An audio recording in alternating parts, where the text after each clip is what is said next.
আমার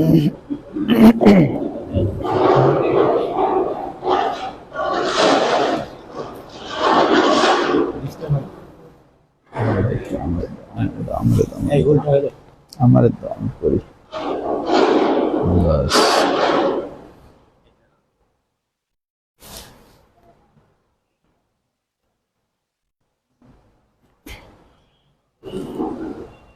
السلام عليكم ورحمة الله وبركاته.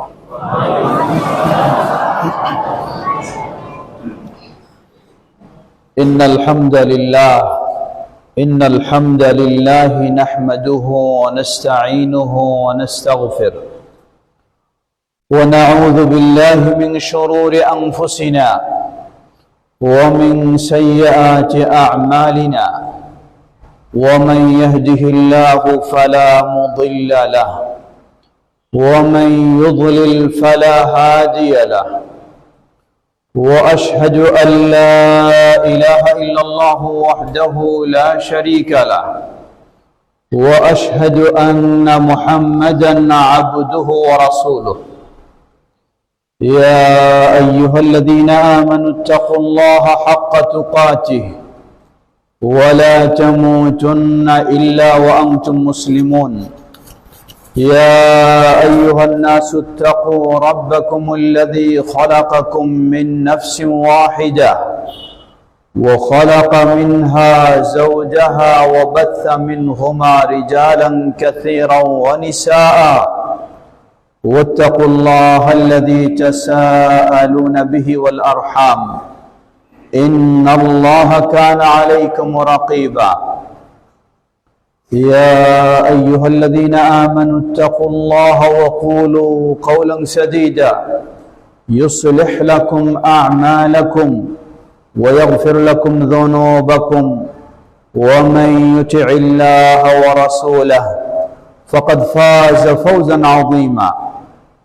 أما بعد فإن خير الحديث كتاب الله وخير الهدي هدي محمد صلى الله عليه وسلم وشر الأمور محدثاتها وكل محدثة بدعة وكل بدعة ضلالة وكل ضلالة في النار.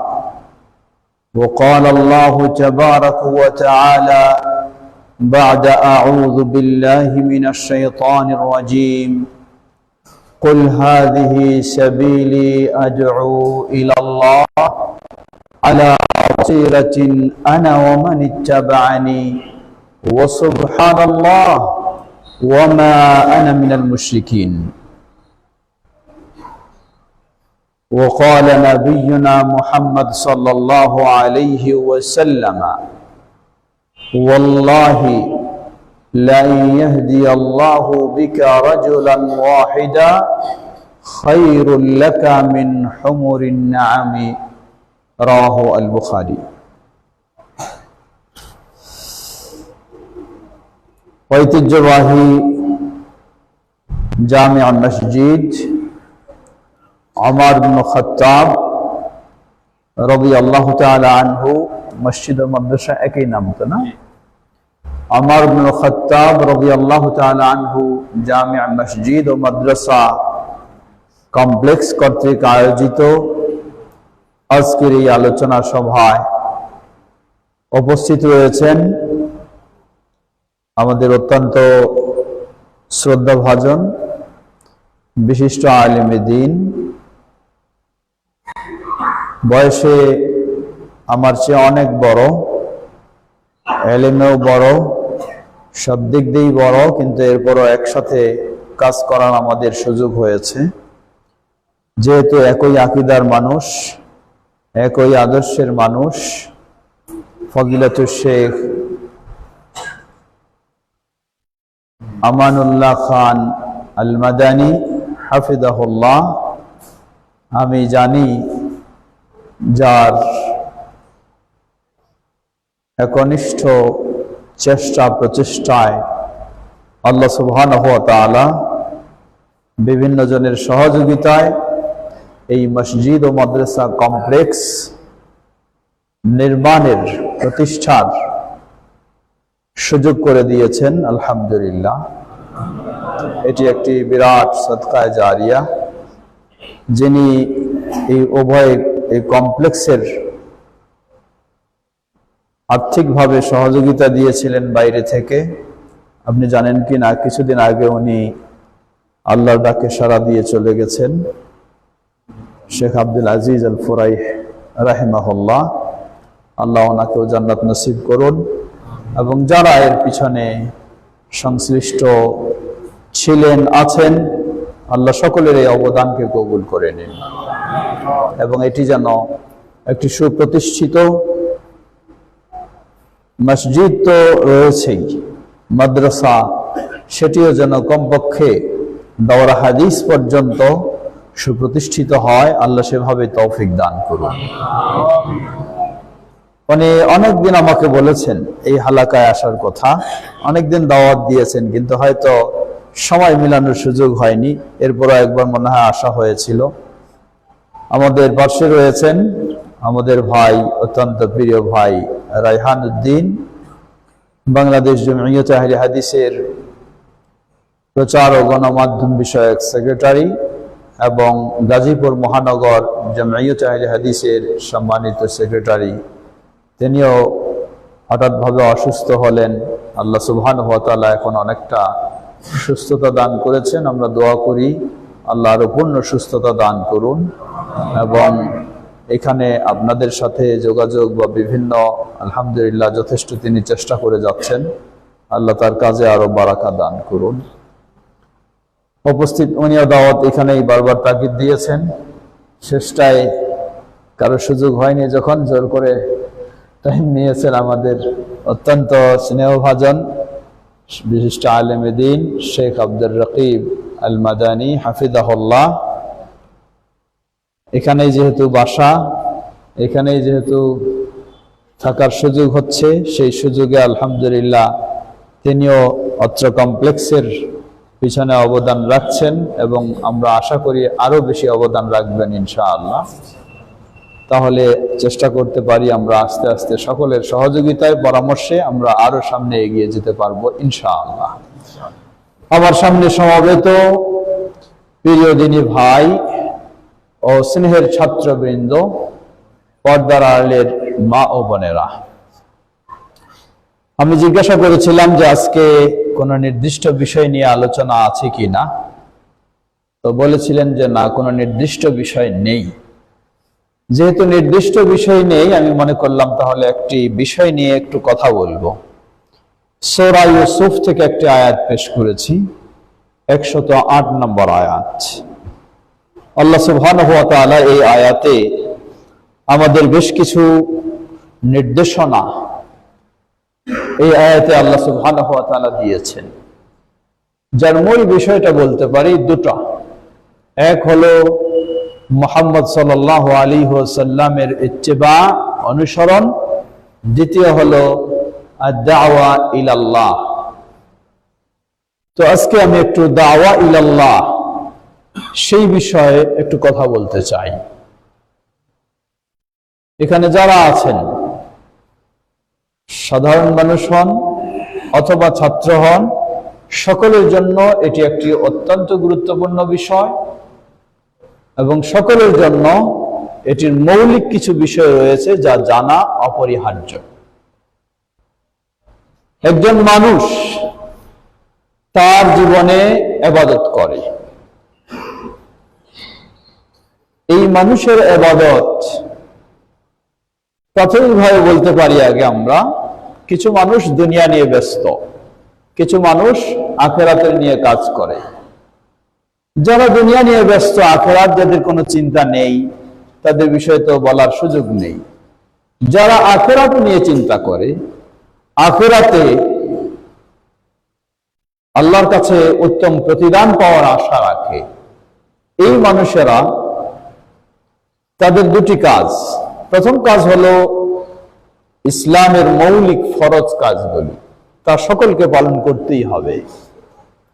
দ্বিতীয় কাজ, অতিরিক্ত সওয়াব অর্জনের জন্য হতে পারে সেগুলি নফল পর্যায়ে বা এই জাতীয় কাজ। এই নফল পর্যায়ের কাজ যেগুলির মাধ্যমে সওয়াব অর্জন সম্ভব, এগুলির মধ্যে সবচেয়ে কোন কাজটি বেশি সওয়াব অর্জনের, তা কি বলতে পারেন? বলি আমি এখন। আপনি সালাত আদায় করছেন, যতক্ষণ সালাত আদায় করলেন ততক্ষণ এর সওয়াব আপনি পাবেন। দান সদকা করছেন, তার সওয়াব পাবেন। সিয়াম পালন করছেন, তার সওয়াব পাবেন। কোরআন তেলাওয়াত করছেন, তার সওয়াব পাবেন। শুধু নিজের যতটুকু আমল ততটুকুই এর সওয়াব পাবেন। কিন্তু দাওয়া ইলাল্লাহ এমন একটি কাজ, 10 মিনিট আপনি তেলাওয়াত করলেন বা 10 মিনিট আপনি সালাত আদায় করলেন, এর মাধ্যমে আপনি একটা সওয়াব লাভ করবেন। কিন্তু এই সওয়াবটি 10 মিনিটের মধ্যেই সীমাবদ্ধ, এর বেশি 15 মিনিটের সওয়াব পাবেন না, বা 11 মিনিটেরও সওয়াব পাবেন না, 10 মিনিটেরই পাবেন। এবং উপকার হবে শুধুমাত্র কার? আপনার নিজের, আর কারো না। কিন্তু দাওয়া ইলাল্লাহ এমন একটা কাজ, যে দাওয়া ইলাল্লাহ এর মাধ্যমে উপকৃত হবে না আপনি, উপকৃত হবে মুসলিম উম্মাহ। অপরদিকে এর সওয়াব আপনার 10 মিনিটের দাওয়াতি কাজের মাধ্যমে যদি একজন মানুষেরও আকীদাকে শুদ্ধ করে দিতে পারেন, একজন মানুষের সালাতকে শুদ্ধ করে দিতে পারেন, একজন মানুষের আখলাককে সুন্দর করে নিতে পারেন, তাহলে এই 10 মিনিটের কারণে 10 মিনিটের সওয়াব তো আপনি পাবেনই। ওই মানুষটা যদি বেনামাজি ছিল, 10 মিনিট কথা বলে আপনি তাকে নামাজি বানাতে পারেন, সে যদি 50 বছর জীবিত থাকে এবং সালাত আদায় করে, 50 বছরের সালাতের সমান সওয়াব আল্লাহ সুবহানাহু ওয়া তাআলা আপনাকে দান করবেন। মিনিট কিন্তু ওই 10টা, মিনিট কিন্তু ওই 10টা। শুধু এটুকু নয়, একজন মানুষের আকীদা সঠিক নয়, আকীদা তার ভ্রান্ত, শিরকের নাম দিয়ে তাওহীদ মনে করে, বিদআত সুন্নাহর নাম দিয়ে বিদআ মনে করে, এই ব্যক্তিকে এই 10 মিনিট আপনি তার আকীদা সংশোধন করার জন্য একটু ভূমিকা রাখবেন। হতে পারে আল্লাহ সুবহানাহু ওয়া তাআলা আপনার মাধ্যমে ওই ব্যক্তির আকীদাকে সংশোধন করে দিলে তার গোটা জীবন এই তাওহীদ ও সুন্নাহর আলোকে যত ইবাদত করবে, সবগুলির সওয়াব আপনি সমান পেতে থাকবেন। শুধু এটুকুই নয়, ওই ব্যক্তি হতে পারে আপনার তাওহীদ ও সুন্নাহর দাওয়াত দেওয়ার যত চেতনা, সে ভ্রান্ত পথে ছিল, আপনি বলার মাধ্যমে তার যখন সংশোধন হয়, তার চেতনাটা কিন্তু আপনার চেয়ে আরো বেশি বেড়ে যায়, বাড়ে না? নতুন আহলে হাদিস আর কি জন্মগত আহলে হাদিস পার্থক্য আছে না? জন্মগত আহলে হাদিস আমিন ছাড়া আর বুকে হাত বাঁধা ছাড়া তেমন কিছু অনেকেই কি বুঝে না, জানে না। কিন্তু নতুন আহলে হাদিস যদি হয়, আলহামদুলিল্লাহ, প্রতিটি কাজ যেন তার দলিলের আলোকে হয়, নির্ভেজাল হয়, সুন্নাহর আলোকে হয়, সেই চেষ্টা সে করে। মানে এর চেয়ে ওর পাওয়ার কি অনেক বেশি, ওর চেষ্টা অনেক বেশি। তো যে ভ্রান্ত আকীদায় ছিল, 10 মিনিট আপনি সময় দেওয়ার কারণে তার আকীদা সংশোধনের যদি সুযোগ হয়, তাহলে এই ব্যক্তি শুধু তার নিজের মাঝে সীমাবদ্ধ থাকবেন না, তার দ্বারা দেখবেন যে আরো শত মানুষের হয়তো আকীদা সংশোধন হবে। তো এই আপনি 10 মিনিটের মাধ্যমে একটি ইবাদতের সওয়াব পাবেন, অতঃপর ওই ব্যক্তিকে তার গোটা জীবনে এই শুদ্ধ আকীদায় যত আমল করবে, অতঃপর তার মাধ্যমে যতজন এই তাওহীদ ও সুন্নাহর পথে আসবে, সকলের সমান সওয়াব আল্লাহ সুবহানাহু ওয়া তাআলা আপনাকে দান করবেন। সুতরাং যে ইবাদতের মাধ্যমে মানুষ সবচেয়ে বেশি সওয়াব অর্জন করতে পারে, সেই ইবাদতের নাম কি? দাওয়া ইলাল্লাহ। দাওয়া ইলাল্লাহ। অতএব দাওয়া ইলাল্লাহ কত গুরুত্বপূর্ণ আপনার নিজের জন্য গুরুত্বপূর্ণ, মুসলিম উম্মার জন্য গুরুত্বপূর্ণ। তাই সেই বিষয়টি নিয়ে আজকে একটু কথা বলার চেষ্টা করব। দাওয়া ইলাল্লাহ, এখানে মোট 5টি বিষয় আপনাকে জানতে হবে। দাওয়া ইলাল্লাহ, 5টি বিষয় আপনাকে জানতে হবে। প্রথম হলো দাওয়া ইলাল্লাহ কি জিনিস। দ্বিতীয় হলো দাওয়া ইলাল্লাহ যিনি করেন তাকে দাঈ বলা হয়, কে দাঈ ইলাল্লাহ হবেন। তৃতীয় হলো দাওয়া ইলাল্লাহ কিসের দিকে হবে দাওয়া। চতুর্থ হলো দাওয়া ইলাল্লাহ কোন পদ্ধতিতে হবে। পঞ্চম হলো দাওয়া ইলাল্লাহ কার কাছে পৌঁছাবেন। এই 5টি বিষয় নিয়ে কথা, যার সহজ ভাষায় বলতে পারি। প্রথম হলো আদ-দাওয়া ইলাল্লাহ, দ্বিতীয় হলো আদ-দাঈ ইলাল্লাহ, তৃতীয় হলো মাওদুউদ দাওয়া, কিসের দিকে দাওয়াত দেব। চতুর্থ হলো কাইফিয়াতুদ দাওয়া, দাওয়াতের পদ্ধতি। পঞ্চম হলো আল মাদউ, যাকে আমি দাওয়াত দেব। এই 5টি বিষয় সকল ব্যক্তি যিনি দাওয়ার কার্যক্রম করতে চাইবেন তাকে এই 5টি বিষয় সম্পর্কে সম্যক ধারণা রাখতে হবে। তাহলেই আশা করা যাবে যে এই সংক্ষিপ্ত আমরা দাওয়ার মর্যাদা ও ফজিলত আমরা শুনলাম, সেটি ইনশাআল্লাহ তিনি লাভ করতে পারবেন। আসুন সময়ের মধ্য দিয়েই আমরা চেষ্টা করব সংক্ষিপ্তভাবে বিষয়গুলিকে একটু করে আলোচনা করতে। প্রথম হলো দাওয়া ইলাল্লাহ। দাওয়া ইলাল্লাহ এর কয়েকটি দিক। দাওয়া ইলাল্লাহ এর পরিচয়, দাওয়া ইলাল্লাহ এর মর্যাদা, দাওয়া ইলাল্লাহ এর হুকুম। দাওয়া ইলাল্লাহ এর পরিচয় আমরা কম বেশি সবাই জানি, আল্লাহর পথে দাওয়াত দেওয়া। দ্বিতীয় এর হুকুম। দাওয়া ইলাল্লাহ এর হুকুম নিয়ে আহলুল ইলমগণ তারা মতভেদ ব্যক্ত করেছেন। কেউ বলেন দাওয়া ইলাল্লাহ এটি হলো ফরজে আইন, কেউ দাওয়া ইলাল্লাহ ফরজে কিফায়া।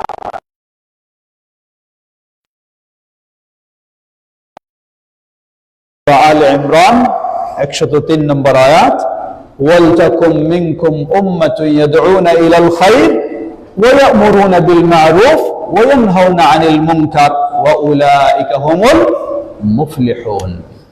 আল্লাহ বলছেন তোমাদের মাঝে একটি টিম হওয়া দরকার, যে টিম এই কাজ করবে। এখন একটি টিম হওয়া দরকার। তাই কেউ এই আয়াতের আলোকে বলেন যে সুতরাং এই টিমের জন্য হলো ফরজে কিফায়া। তারা যখন এই দায়িত্বটি পালন করবে তখন সকলের পক্ষ থেকে দায়িত্ব আদায় হয়ে যাবে, কিন্তু যেই এ কাজ করবে সেই আবার এর মর্যাদা লাভ করবে। আবার কেউ বলেন, যেমন যে আয়াতটি আমরা শুরুতে পেশ করেছি সূরা ইউসুফের 108 নম্বর আয়াত, আল্লাহ সুবহানাহু ওয়া তাআলা বলেন, কুল হাযিহি সাবিলি আদউ ইলাল্লাহ আলা বাসীরাতিন আনা ওয়া মান ইত্তাবা'আনি। তো এই আয়াত বলে দিচ্ছে যেই দাবি করবে আমি রাসূল সাল্লাল্লাহু আলাইহি ওয়াসাল্লামের অনুসারী, তার অপরিহার্য দায়িত্ব হবে দাওয়া ইলাল্লাহ, এই দায়িত্ব এই কাজ পালন করা। সেই দিক থেকে কেউ ফরজে আইনও বলেছেন, তবে জমহুর বলেন এটি হলো ফরজে কিফায়া, আর বাকিদের জন্য এটি অত্যন্ত মর্যাদাপূর্ণ একটি কাজ। তৃতীয় আসে আমরা এর ফজিলত বা মর্যাদা। ফজিলত মর্যাদা সম্পর্কে আমরা একটু জানলাম। আল্লাহ সুবহানাহু ওয়া তাআলা বলেন, ওয়ামান আহসানু কাওলাম মিম্মান দাআ ইলাল্লাহ ওয়া আমিলা সালিহান ওয়া ক্বালা ইন্নানি মিনাল মুসলিমিন। বিরক্ত হচ্ছেন? কেউ কথা বলতেছেন? হ্যাঁ বাচ্চারা তোমরা কথা বলো। যারে কথা বলতে দেখবো তাকে কিন্তু আমি জিজ্ঞাসা করব কি বললাম। এটা কিন্তু ওই উন্মুক্ত মাঠ নয়, এটা আমাদের একটা ক্লাস সিস্টেমের। হ্যাঁ, এটার একটা আলাদা বৈশিষ্ট্য। কাউরে কথা বলতে অমনোযোগী দেখলে আমি জিজ্ঞাসা করব কি বললাম। অতএব মনোযোগ ঠিক করুন। আল্লাহ সুবহানাহু ওয়া তাআলা বলেন, ওয়ামান আহসানু কাওলাম মিম্মান দাআ ইলাল্লাহ وعمل صالحا وقال إنني من المسلمين ومن أحسن পৃথিবীর বুকে কোন ব্যক্তির কথা অধিক সুন্দর হতে পারে যার সম্পদ বেশি, তাই না? হ্যাঁ, জবাব দিবেন। যার সম্পদ বেশি তার কথাই অধিক সুন্দর, তাই না? হ্যাঁ, তো যার ক্ষমতা বেশি, যে দেখতে সুন্দর বেশি, যার জ্ঞান বেশি না। হতে পারে অনেক সম্পদশালী, হতে পারে অনেক ক্ষমতাশীল, হতে পারে অনেক জ্ঞানী, তবু তার কথা অধিক সুন্দর নয়। তার কথা হলো অধিক সুন্দর, যার চেয়ে আর কারো কথা অধিক সুন্দর হতে পারে না, যার মাঝে তিনটি বৈশিষ্ট্য রয়েছে। কয়টি? তিনটি। ওয়ামান আহসানু কাওলান মিম্মান দাআ ইলাল্লাহ, যে ব্যক্তি দাওয়াত দেবে কোন তরিকার দিকে, তাই না? হ্যাঁ, দাওয়াত দিবে কোন মাযহাবের দিকে, দাওয়াত দিবে কোন মতবাদের দিকে না। দাআ ইলাল্লাহ, দাওয়াত দিবে কার দিকে? আল্লাহর দিকে। মনে রাখবেন, খেয়াল করবেন। ওয়া আমিলা সালিহা, শুধু দাওয়াত দেয় না, যা দাওয়াত দেয় সে আমলগুলি নিজেও করে। শুধু আমল নয়, ওয়া ক্বালা ইন্নানি মিনাল মুসলিমিন, এই ঘোষণা দেয়, স্বীকৃতি দেয় যে আমি আল্লাহ সুবহানাহু ওয়া তাআলার কাছে আত্মসমর্পণকারীদের একজন। এর মানে আল্লাহ যা বলেন তাই করি, আল্লাহ যা নিষেধ করেন তা থেকে বিরত থাকি।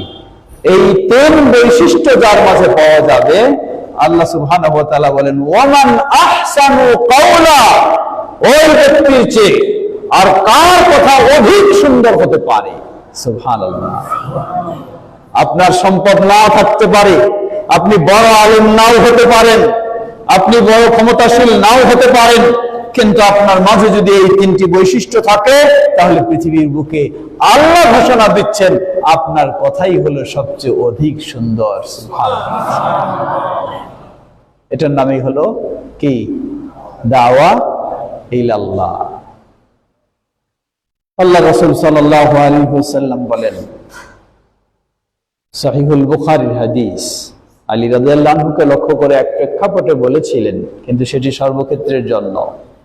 ওয়াল্লাহি লা ইয়াহদি আল্লাহু বিকা রাজুলান ওয়াহিদা খায়রুল লাকা মিন হুমুরিন নাম। আল্লাহর কসম করে বলছি। কে কসম করছেন?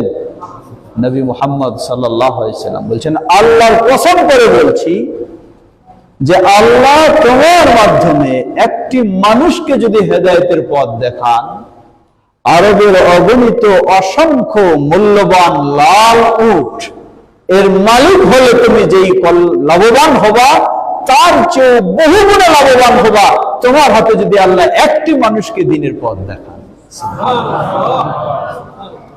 আমরা অনেক সময় কি করি? অনেক সময় মন খারাপ করে ফেলি, ও এখানে আসলাম দাওয়াতি কাজের জন্য, এখানে তো মানুষ নাই, দুই তিনটা মানুষ, কি দাওয়াত দিব? হ্যাঁ, সুবহানাল্লাহ। ওই দুই তিনটা মানুষই যদি আপনার দাওয়াত গ্রহণ করে, আপনি যদি তাদেরকেই তাওহীদ ও সুন্নাহর পথ দেখাতে পারেন, তাহলে আপনি সফল। এজন্য কখনো কম হলে বা ছোট মানুষ হলেও কখনো তুচ্ছ মনে করতে হয় না। লক্ষ্য করুন রাসূল সাল্লাল্লাহু আলাইহি ওয়াসাল্লাম কি ধরনের ছিলেন। প্রতিবেশী হিসাবে একটা ইহুদির বাচ্চা, ইহুদি বাবা হলো ইহুদি, বাচ্চাটা সেও কি ইহুদির ছেলে, ইহুদি অমুসলিম, কিন্তু প্রতিবেশী হিসাবে নবী সাল্লাল্লাহু আলাইহি ওয়াসাল্লাম তাকে দেখতেন, ছোট বাচ্চাদেরকে আদর করতেন অমুসলিম হলেও। হঠাৎ নবী সাল্লাল্লাহু আলাইহি ওয়াসাল্লাম ওই বাচ্চাকে চোখে দেখতেছেন না, মানে নাই, দেখতেছেন না। সাহাবীদের জিজ্ঞাসা করলেন যে ব্যাপার কি, এই বাচ্চাটি আসতো, দেখতেছি না তো। তারা কেউ খোঁজ নিয়ে জানালেন যে হে আল্লাহর রাসূল সাল্লাল্লাহু আলাইহি ওয়াসাল্লাম, ও বাচ্চা তো অসুস্থ, খুবই অসুস্থ, বিছানায় আছে পড়ে। নবী সাল্লাল্লাহু আলাইহি ওয়াসাল্লাম বললেন, সে বিছানায় আছে, এত অসুস্থ, চলো। সাহাবীদেরকে নিয়ে তার বাড়িতে গেলেন, গিয়ে দেখলেন সেই ছোট্ট বাচ্চা মুমূর্ষু অবস্থায়, যাবে যাবে ভাব তার এই অবস্থা। নবী সাল্লাল্লাহু আলাইহি ওয়াসাল্লাম তার মাথার কাছে বসলেন, বসে বললেন, আতাশহাদু আল্লা ইলাহা ইল্লাল্লাহ ওয়া আন্নী রাসূলুল্লাহ, তুমি কি সাক্ষ্য দাও যে আল্লাহ ব্যতীত কোনো মাবুদ নেই আর আমি আল্লাহর রাসূল, এই বাচ্চাটা কিছু বলতেছে না, তার বাবার দিকে তাকাচ্ছে। তার বাবা অনুমতি দেয় কিনা বা কি বলে। বাবার দিকে তাকালেই বাবা বলে ফেললেন, আতে আবুল কাসেম। আবুল কাসেম মানে মুহাম্মদ সাল্লাল্লাহু আলাইহি সাল্লাম যা বলছেন তুমি মেনে নাও। বাবা অনুমতি দেওয়ার সাথে সাথে ওই মুমূর্ষ অবস্থায় এই ছোট বাচ্চা সে কালিমা পড়ে ফেললো, আশহাদু আল্লা ইলাহা ইল্লাল্লাহ ওয়া আশহাদু আন্না মুহাম্মাদান আবদুহু ওয়া রাসূলুহু বলে সে ইসলাম গ্রহণ করলো। সুবহানাল্লাহ। ছোট্ট বাচ্চা মুমূর্ষ অবস্থায়। কেউ হয়তো আমরা বলতাম যে কি ছোট বাচ্চা, তার নিয়ে এত চিন্তা করার কি দরকার আছে, না বলি না আমরা, এই ছোট বাচ্চা ওরে নিয়ে এত চিন্তা করার কি দরকার। সুবহানাল্লাহ। নবী সাল্লাল্লাহু আলাইহি ওয়াসাল্লাম এত ব্যস্ত, তার এত দায়িত্ব, এত তার কর্মব্যস্ততা, এরপরে ওই ছোট বাচ্চাকে তিনি দেখেছেন, বাড়ির পাশের বাচ্চা, মনে হারায়নি, ভুলে যাননি, তাকে পাননি, তাই খোঁজ নিলেন কোথায় সে, সুযোগ নিলেন জীবনের শেষ মুহূর্তে হলেও তাকে যদি আমি একটু দাওয়াত দিতে পারি, ইসলামের পথে তাকে আমি নিয়ে আসতে পারি। তাই হলো যখন এই বাচ্চা মুখ দিয়ে সে শাহাদা পাঠ করলো, শাহাদা পাঠ করার সাথে সাথে তার রূহ বের হয়ে গেল। সুবহানাল্লাহ। সাথে সাথে তার রূহ বের হয়ে গেল। নবী সাল্লাল্লাহু আলাইহি ওয়াসাল্লাম তার বাবাকে বললেন, সে এখন তোমার নয়, সে আমাদের দায়িত্ব তাকে নিয়ে যাওয়া, তাকে গোসল দেওয়া, তাকে কাফন পরানো, তার জানাজা ব্যবস্থা করা, তার দাফন করার দায়িত্ব আমাদের বলে সাহাবীদেরকে নিয়ে তাই ব্যবস্থা নিলেন। সুবহানাল্লাহ। একজন মুসলিম, একজন মানুষ, আপনার সব সময় চিন্তা থাকতে হবে কখন কাকে সুযোগ পাবো আর আমি সুযোগ মতো তাকে দাওয়াত দেব। কখনো তুচ্ছ মনে করা উচিত নয় যে আমি বলে কি হবে, আমার কথাই কি শুনবে। হতে পারে আপনার কথাই অন্যজনের কথা শুনবে না, বড় মানুষের কথা শুনবে না, কিন্তু শুনতে পারে আপনার কথা। এই জন্য আমরা বলি অনেক সময় যে একজন বড় আলেমের মেম্বারে দাঁড়িয়ে তিনি যে বক্তব্য দিচ্ছেন, এর চেয়েও একজন পল্লী চিকিৎসকের দাওয়াতটা আরো বেশি কাজে লাগতে পারে। কারণ মেম্বারে উনি দাঁড়িয়ে বক্তব্য দিচ্ছেন, মুসল্লিরা এখানে আসে, মন চায় শুনে, মন চায় মানে, না চাইলে নাও মানতে পারে। কিন্তু আপনি একজন ছোট চিকিৎসক হলেও আপনার কাছে একজন মানুষ অসুস্থ হয়ে যখন আসে, তার মনটা একটু আলাদা হয়ে থাকে, দুর্বল হয়ে থাকে।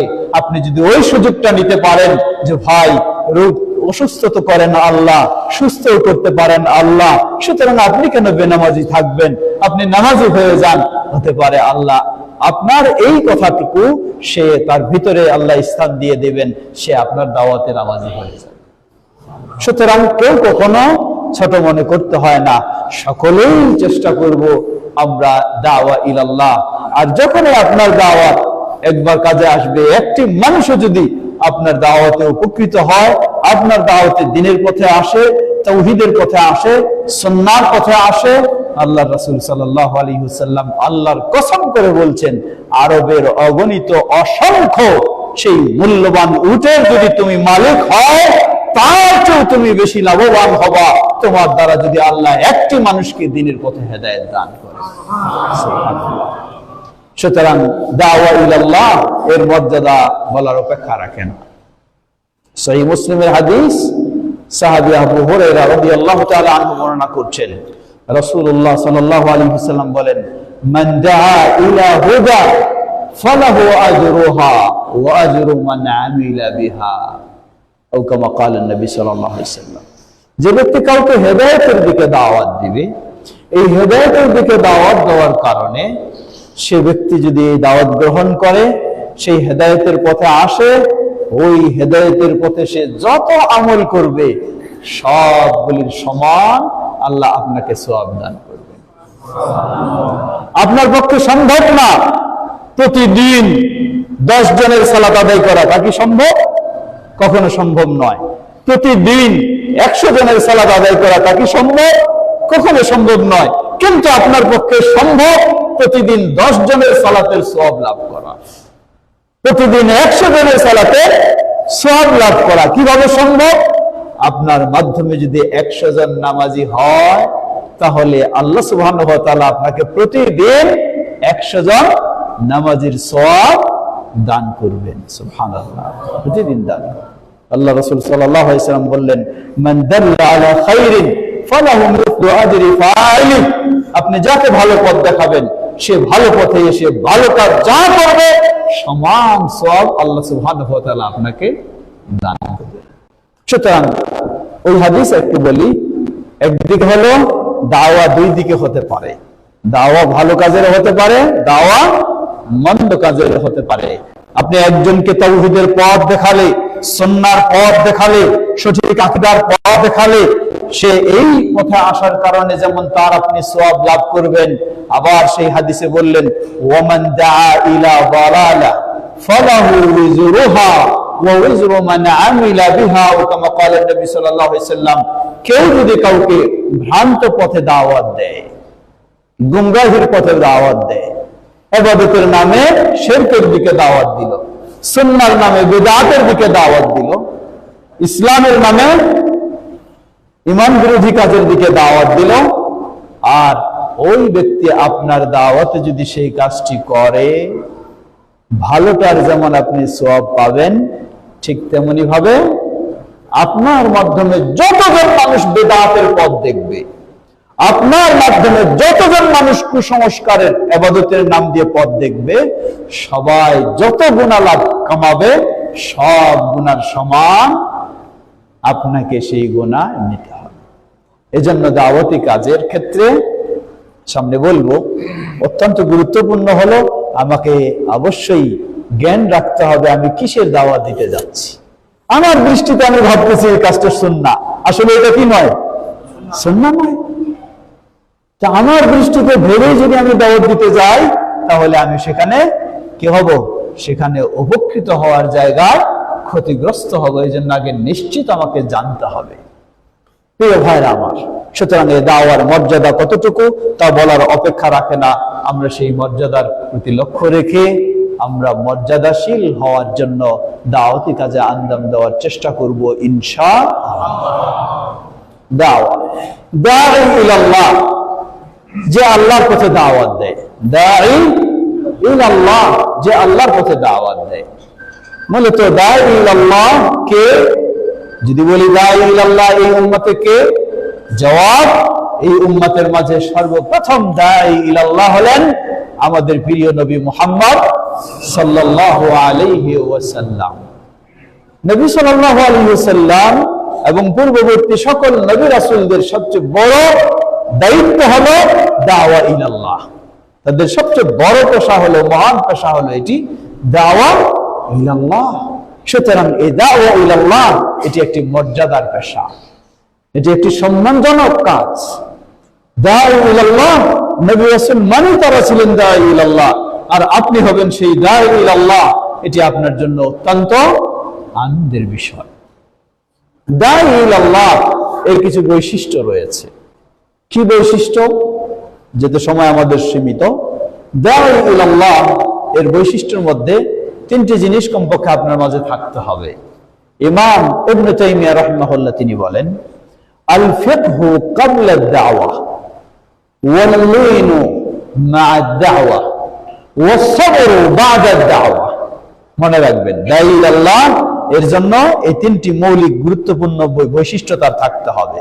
প্রথম হলো আল ফিকহু বা আল ইলমু ক্বাবলা আদ-দাওয়া। দাওয়াতি কাজ শুরু করার আগে আপনাকে এই কোন বিষয়ে দাওয়াত দিবেন সেটার একটা জ্ঞান থাকতে হবে আপনার, না হলে হিতে কি হবে, বিপরীত হবে। এজন্য দাওয়াতি কাজের আগে আপনার জ্ঞান থাকতে হবে। কেউ এখন হয়তো আপনি বলবেন যে আসলে দাওয়াতি কাজ করতে পারছি না। কেন করতে পারছি না? যে আমার তো এই বিষয়ে গভীর জ্ঞান অর্জন করা সম্ভব হয়নি। এটি বাতিল অজুহাত। আপনি কিছুই জানেন না, কিন্তু এতটুকু তো আপনি জানেন যে একজন মুসলিমের 5 ওয়াক্ত সালাত ফরজ, এটুকু তো জানেন। এই জ্ঞানে তো আর গভীর পড়াশোনার দরকার নাই, এটুকু তো সবাই জানে মৌলিক বিষয়। তাহলে আপনি বেশি গভীর জ্ঞানের আপনার দাওয়াত দেওয়ার দরকার নাই। আপনি শুধু এটুকু মানুষকে দাওয়াত দেন যে সালাত আদায় করে না, যে 5 ওয়াক্ত সালাত ঠিকভাবে আদায় করো, এটুকু কমপক্ষে বলবেন। অতএব কোনো জানি না বলে এই অজুহাত দিয়ে আপনি দাওয়াতি কাজ থেকে বিরত থাকবেন, দূরে থাকবেন, এই সুযোগ মাদানী সাহেবদের মতো আপনার জ্ঞান নাই, সেই পরিমাণ দাওয়াত দেওয়া আল্লাহ আপনাকে দায়িত্ব দেননি। আপনার যে পরিমাণ জ্ঞান রয়েছে ওই পরিমাণ আপনি দাওয়াত অবশ্যই দিবেন। অতএব দাওয়াতি কার্যক্রমের আগে দাওয়াতি বিষয়টি সম্পর্কে আমার জানা হতে হবে। দ্বিতীয়, দাওয়াতি কার্যক্রম যখন পরিচালনা করব তখন আমাকে হতে হবে নম্র ভদ্র, হতে হবে নম্র ভদ্র। লক্ষ্য করুন আল্লাহ কি বলছেন, যিনি পৃথিবীর শ্রেষ্ঠ দাঈ আল্লাহ, তাকে আল্লাহ কি বলতেছেন? আল্লাহ সুবহানাহু ওয়া তাআলা তাকে বলছেন, ফাবিমা রাহমাতিন মিনাল্লাহি লিনতা লাহুম ওয়ালাউ কুনতা ফাদদান গালিদাল কলবি লাম ফাদ্দু মিন হাওলিক। আল্লাহর বিশেষ দয়ায় হে নবী, তুমি তাদের প্রতি নম্র ভদ্র হয়েছো। যদি নম্র ভদ্র না হয়, শক্ত হৃদয়ের হতে তুমি, তাহলে মানুষেরা সবাই তোমার থেকে ভেগে যেত, কেউ তোমাকে ভালোবেসে তোমার কাছে আশ্রয় নিত না, কাছে আসার চেষ্টা করত না। স্বয়ং নবী সাল্লাল্লাহু আলাইহি ওয়াসাল্লামকে আল্লাহ রাব্বুল আলামিন বলছেন। যার কারণেই আল্লাহর বিশেষ রহমতে নবী সাল্লাল্লাহু আলাইহি ওয়াসাল্লাম ওই ছোট্ট বাচ্চার প্রতি কি ধরনের আচরণ, আর ওই শাসকের প্রতি কি ধরনের আচরণ, আর পুরুষের প্রতি কি ধরনের আচরণ, আর নারীর প্রতি কি ধরনের আচরণ, আর তার কর্মচারী খাদেম আনাস রাদিয়াল্লাহু আনহুর প্রতি কি আচরণ। আনাস রাদিয়াল্লাহু আনহু কি বললেন, আমি 10 বছর তার খেদমত করেছি, কিন্তু আমাকে কোনোদিন তুমি বলেননি তোমাকে এই দায়িত্বটা দিয়েছিলাম কেন পালন করলা না। আল্লাহ, 10 বছর কেটে যাওয়া এইভাবে এত সহজ নয়, এত সহজ নয়। আমরা তো 5টা মিনিট আমাকে যদি আমাদেরকে কারো দায়িত্বশীল বানায় তাহলে কত ভাব দেখাইতে চাই, তাই না? কত ভাব দেখাইতে চাই যে আমি দায়িত্বে আছি, তুমি এখানে এই করবা সেই করবা, কত রকমের ভাব দেখাইতে চাই। কিন্তু আনাস রাদিয়াল্লাহু আনহু সাক্ষ্য দিচ্ছেন, 10 বছর আমি রাসূল সাল্লাল্লাহু আলাইহি ওয়াসাল্লামের সেবা করেছি, কোনোদিন আমাকে জিজ্ঞাসা করেননি কেন তুমি চার্জ করেননি ভাবে, কেন তুমি এই কাজটা করলা। সুতরাং নবী সাল্লাল্লাহু আলাইহি ওয়াসাল্লামের স্বভাবটা সেই ছিল। লক্ষ্য করুন সহিহুল বুখারীর হাদিস, নবী সাল্লাল্লাহু আলাইহি ওয়াসাল্লাম ঘরে আছেন, হঠাৎ কয়েকজন ইহুদি নবী সাল্লাল্লাহু আলাইহি ওয়াসাল্লামের সাথে সাক্ষাৎ করবেন এমন অনুমতি চাইল। আয়েশা রাদিয়াল্লাহু আনহা তিনিও বাসায় রয়েছেন, নবী সাল্লাল্লাহু আলাইহি ওয়াসাল্লাম অনুমতি দিলেন তাদেরকে ভিতরে আসার। তারা ভিতরে আসলো, ভিতরে এসে সালাম দিল। কি সালাম? বলছে আসসালামু আলাইকুম। কি আসসালামু লানা, আসসালামু আলাইকুম, আসসালামু আলাইকুম, আসসালাম নয়, আসসালামু আলাইকুম। এর অর্থ হলো আপনার ধ্বংস হোক। নবী সাল্লাল্লাহু আলাইহি ওয়াসাল্লামের কাছে এসে সালাম দিচ্ছে এইভাবে যে আপনার ধ্বংস হোক। নবী সাল্লাল্লাহু আলাইহি ওয়াসাল্লাম, সুবহানাল্লাহ, কি হিকমত তার মাঝে, কি আদর্শ তার মাঝে। এমনি আল্লাহ বলেন নাই লাকাদ কানা লাকুম ফি রাসূলিল্লাহি উসওয়াতুন হাসানাহ, এমনি বলেননি। নবী সাল্লাল্লাহু আলাইহি ওয়াসাল্লাম ইচ্ছা করলে কি করতে পারতেন? উল্টা ধমক দিতে পারতেন, থাপ্পড় দিতে পারতেন, সাহাবীদেরকে ডেকে বলতে পারতেন এই বেয়াদবদেরকে তোমরা ধরো এবং সাইজ করো, বলতে পারতেন না? তিনি কিচ্ছু না বলে খুব সহজ ভাবে বললেন ওয়া আলাইকুম। ওয়া আলাইকুম এর অর্থ হলো যা চাইছো সেটা তোমার জন্য, যা চাইছো সেটা তোমার জন্য। তো তাদের দোয়া তো আল্লাহর কাছে কবুল হলো না, কিন্তু নবী সাল্লাল্লাহু আলাইহি ওয়াসাল্লামের দোয়া আল্লাহর কাছে মিস যাবে না। তো বললেন ওয়া আলাইকুম, যা চাইছো এটা তোমার জন্য, ধ্বংস তোমার জন্য। তারপর কথাবার্তা হলো, কথাবার্তা সুন্দরভাবে হলে চলে গেল তারা। আয়েশা রাদিয়াল্লাহু আনহা ভিতর থেকে সব শুনতেছেন, কিন্তু স্থির থাকতে পারছেন না। চলে গেলেই আয়েশা রাদিয়াল্লাহু আনহা রাসূল সাল্লাল্লাহু আলাইহি ওয়াসাল্লামের কাছে এসে তাদেরকে একেবারে যা বকাবকি দরকার বকতে শুরু করলেন, যা গালি দেওয়া, লানত বর্ষণ করা ইত্যাদি সব করতে লাগলেন। কারণ রাসূল সাল্লাল্লাহু আলাইহি ওয়াসাল্লামকে আয়েশা রাদিয়াল্লাহু আনহার জন্য খালি রাসূল না, তিনি তার কি তার স্বামী। সুতরাং একদিকে রাসূল, আরেকদিকে স্বামী, তাকে কেউ যদি আসে ধ্বংস কামনা করে, তাকে তো ছেড়ে দিবে না স্ত্রী, এটাই স্বাভাবিক। তো তিনি তার মতো রেখে গেলেন এবং খুব কিছুই করলেন। নবী সাল্লাল্লাহু আলাইহি ওয়াসাল্লাম বললেন, হে আয়েশা, কি হয়েছে তোমার? উল্টা রাসূলকে আবার ধমক, জানেন না আপনি, দেখেননি কি হয়েছে? তারা এইভাবে এসে আপনার বদদুয়া করবে, আপনার জন্য ধ্বংস কামনা করবে, আর আমি চুপ থাকবো মানে? নবী সাল্লাল্লাহু আলাইহি ওয়াসাল্লাম আবার বললেন, হে আয়েশা, তুমি কি দেখোনি আর তুমি কি শুনোনি আমি কি বলেছি? তারা আমার জন্য বদদুয়া করেছে, আমি তাদের উল্টাই দিয়েছি, আমার তো যথেষ্ট হয়ে গেছে। তারপর বললেন, হে আয়েশা, জেনে রাখো, ইন্নাল্লাহা রাফীকুন ওয়া ইউহিব্বুর রিফকা। আল্লাহ সুবহানাহু ওয়া তাআলা হলেন নম্র, ভদ্র, আর আল্লাহ সুবহানাহু ওয়া তাআলা নম্রতা, ভদ্রতাকে পছন্দ করেন। সুবহানাল্লাহ, সুবহানাল্লাহ। আমাদের মাঝে যুবকরা আছে না, আরে হক জিনিস আবার চুপ থাকবো কেন? হ্যাঁ, কি আমি হক কথা বলছি,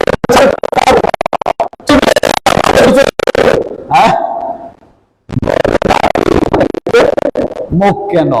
মুখের চেয়ে হাত চলবে বেশি না, হাত চলবে চলার মতো যখন সময় আসবে তখন। কিন্তু সব সময় আপনি খালি হাতকে আগাবেন না, আগে সহজটা দিয়ে আপনাকে কি করতে হবে? ব্যবস্থা নিতে হবে। যখন সহজ দিয়ে ব্যবস্থা হবে না, কঠোরের প্রয়োজনীয়তা রয়েছে, তখন আপনি কঠোর হবেন, কিন্তু ডাইরেক্ট প্রথমে কঠোর নয়। এই জন্য ইমাম ইবনে তাইমিয়া রাহিমাহুল্লাহ বলছেন, আল ইলমু ক্বাবলা দাওয়া, দাওয়া শুরু করার আগে আপনার জ্ঞান থাকতে হবে। ওয়াল লিনু মা দাওয়া, দাওয়াতি কার্যক্রম পরিচালনার সময় আপনার মাঝে নম্রতা, ভদ্রতা থাকতে হবে। নম্রতা, ভদ্রতা যদি না থাকে, তাহলে আপনি যতই হকের দাওয়াত দেন, হতে পারে আপনার এই দুর্ব্যবহার, রূঢ়তা এবং কঠোরতার কারণেও মানুষ আপনাকে বর্জন করতে পারে। তৃতীয়, ওয়াসসাবরু বা'দা দাওয়া। এখানে আমরা অনেক সময় ফেল করি। একজন মানুষকে সালাতের কথা বললেন, ও বেচারা মানলো না, আপনি নিরাশ হয়ে গেলেন, একে সালাতের কথা বললাম, আমার কথাটা শুনলই না, মানলই না, বিরক্ত হয়ে গেল, যাক তোমাকে আর বলবোই না কোনদিন, ধৈর্যহারা হয়ে গেল। না, আপনি ধৈর্যের সাথে অগ্রসর হন। আপনি যতবার তাকে বলছেন সালাতের কথা, কখনো আপনি তো ব্যর্থ হন নাই, কখনো তো আপনি ক্ষতিগ্রস্ত হন নাই। সে না মানলেও আপনি সওয়াব পাবেন, আর মানলে তো পাবেনই, কিন্তু না মানলেও আপনার কখনো লস নাই। সুতরাং অধৈর্য হওয়া যাবে না। দ্বিতীয়, ফলাফল পেতে আমরা যখন অনেক সময় তড়িঘড়ি করি, যার ফলে আমরা আরো বড় বিপদ ডেকে নিয়ে আসি। কেমনে? বাংলাদেশ ইসলামী দেশ হোক, এটা আমরা সবাই চাই, ঠিক কিনা? ইসলামী দেশ হোক, এটা সবাই চাই, চাইতেই হবে, এটা থাকতে হবে একজন মুমিনের চাওয়া এটা। কিন্তু এর অর্থ এই নয় রাতারাতি বোমাবাজি করে আপনি ইসলামী দেশ বানায় ফেলবেন, তা কখনো সম্ভব নয়। এই রাতারাতি যদি ধৈর্য ছাড়াই একদিনে পাল্টাই দিতে চান সব, তাহলে এটির ফলাফল কি হবে? হিতে বিপরীতেই হবে। তাই হয়েছে, হয় নাই? তাই হয়েছে।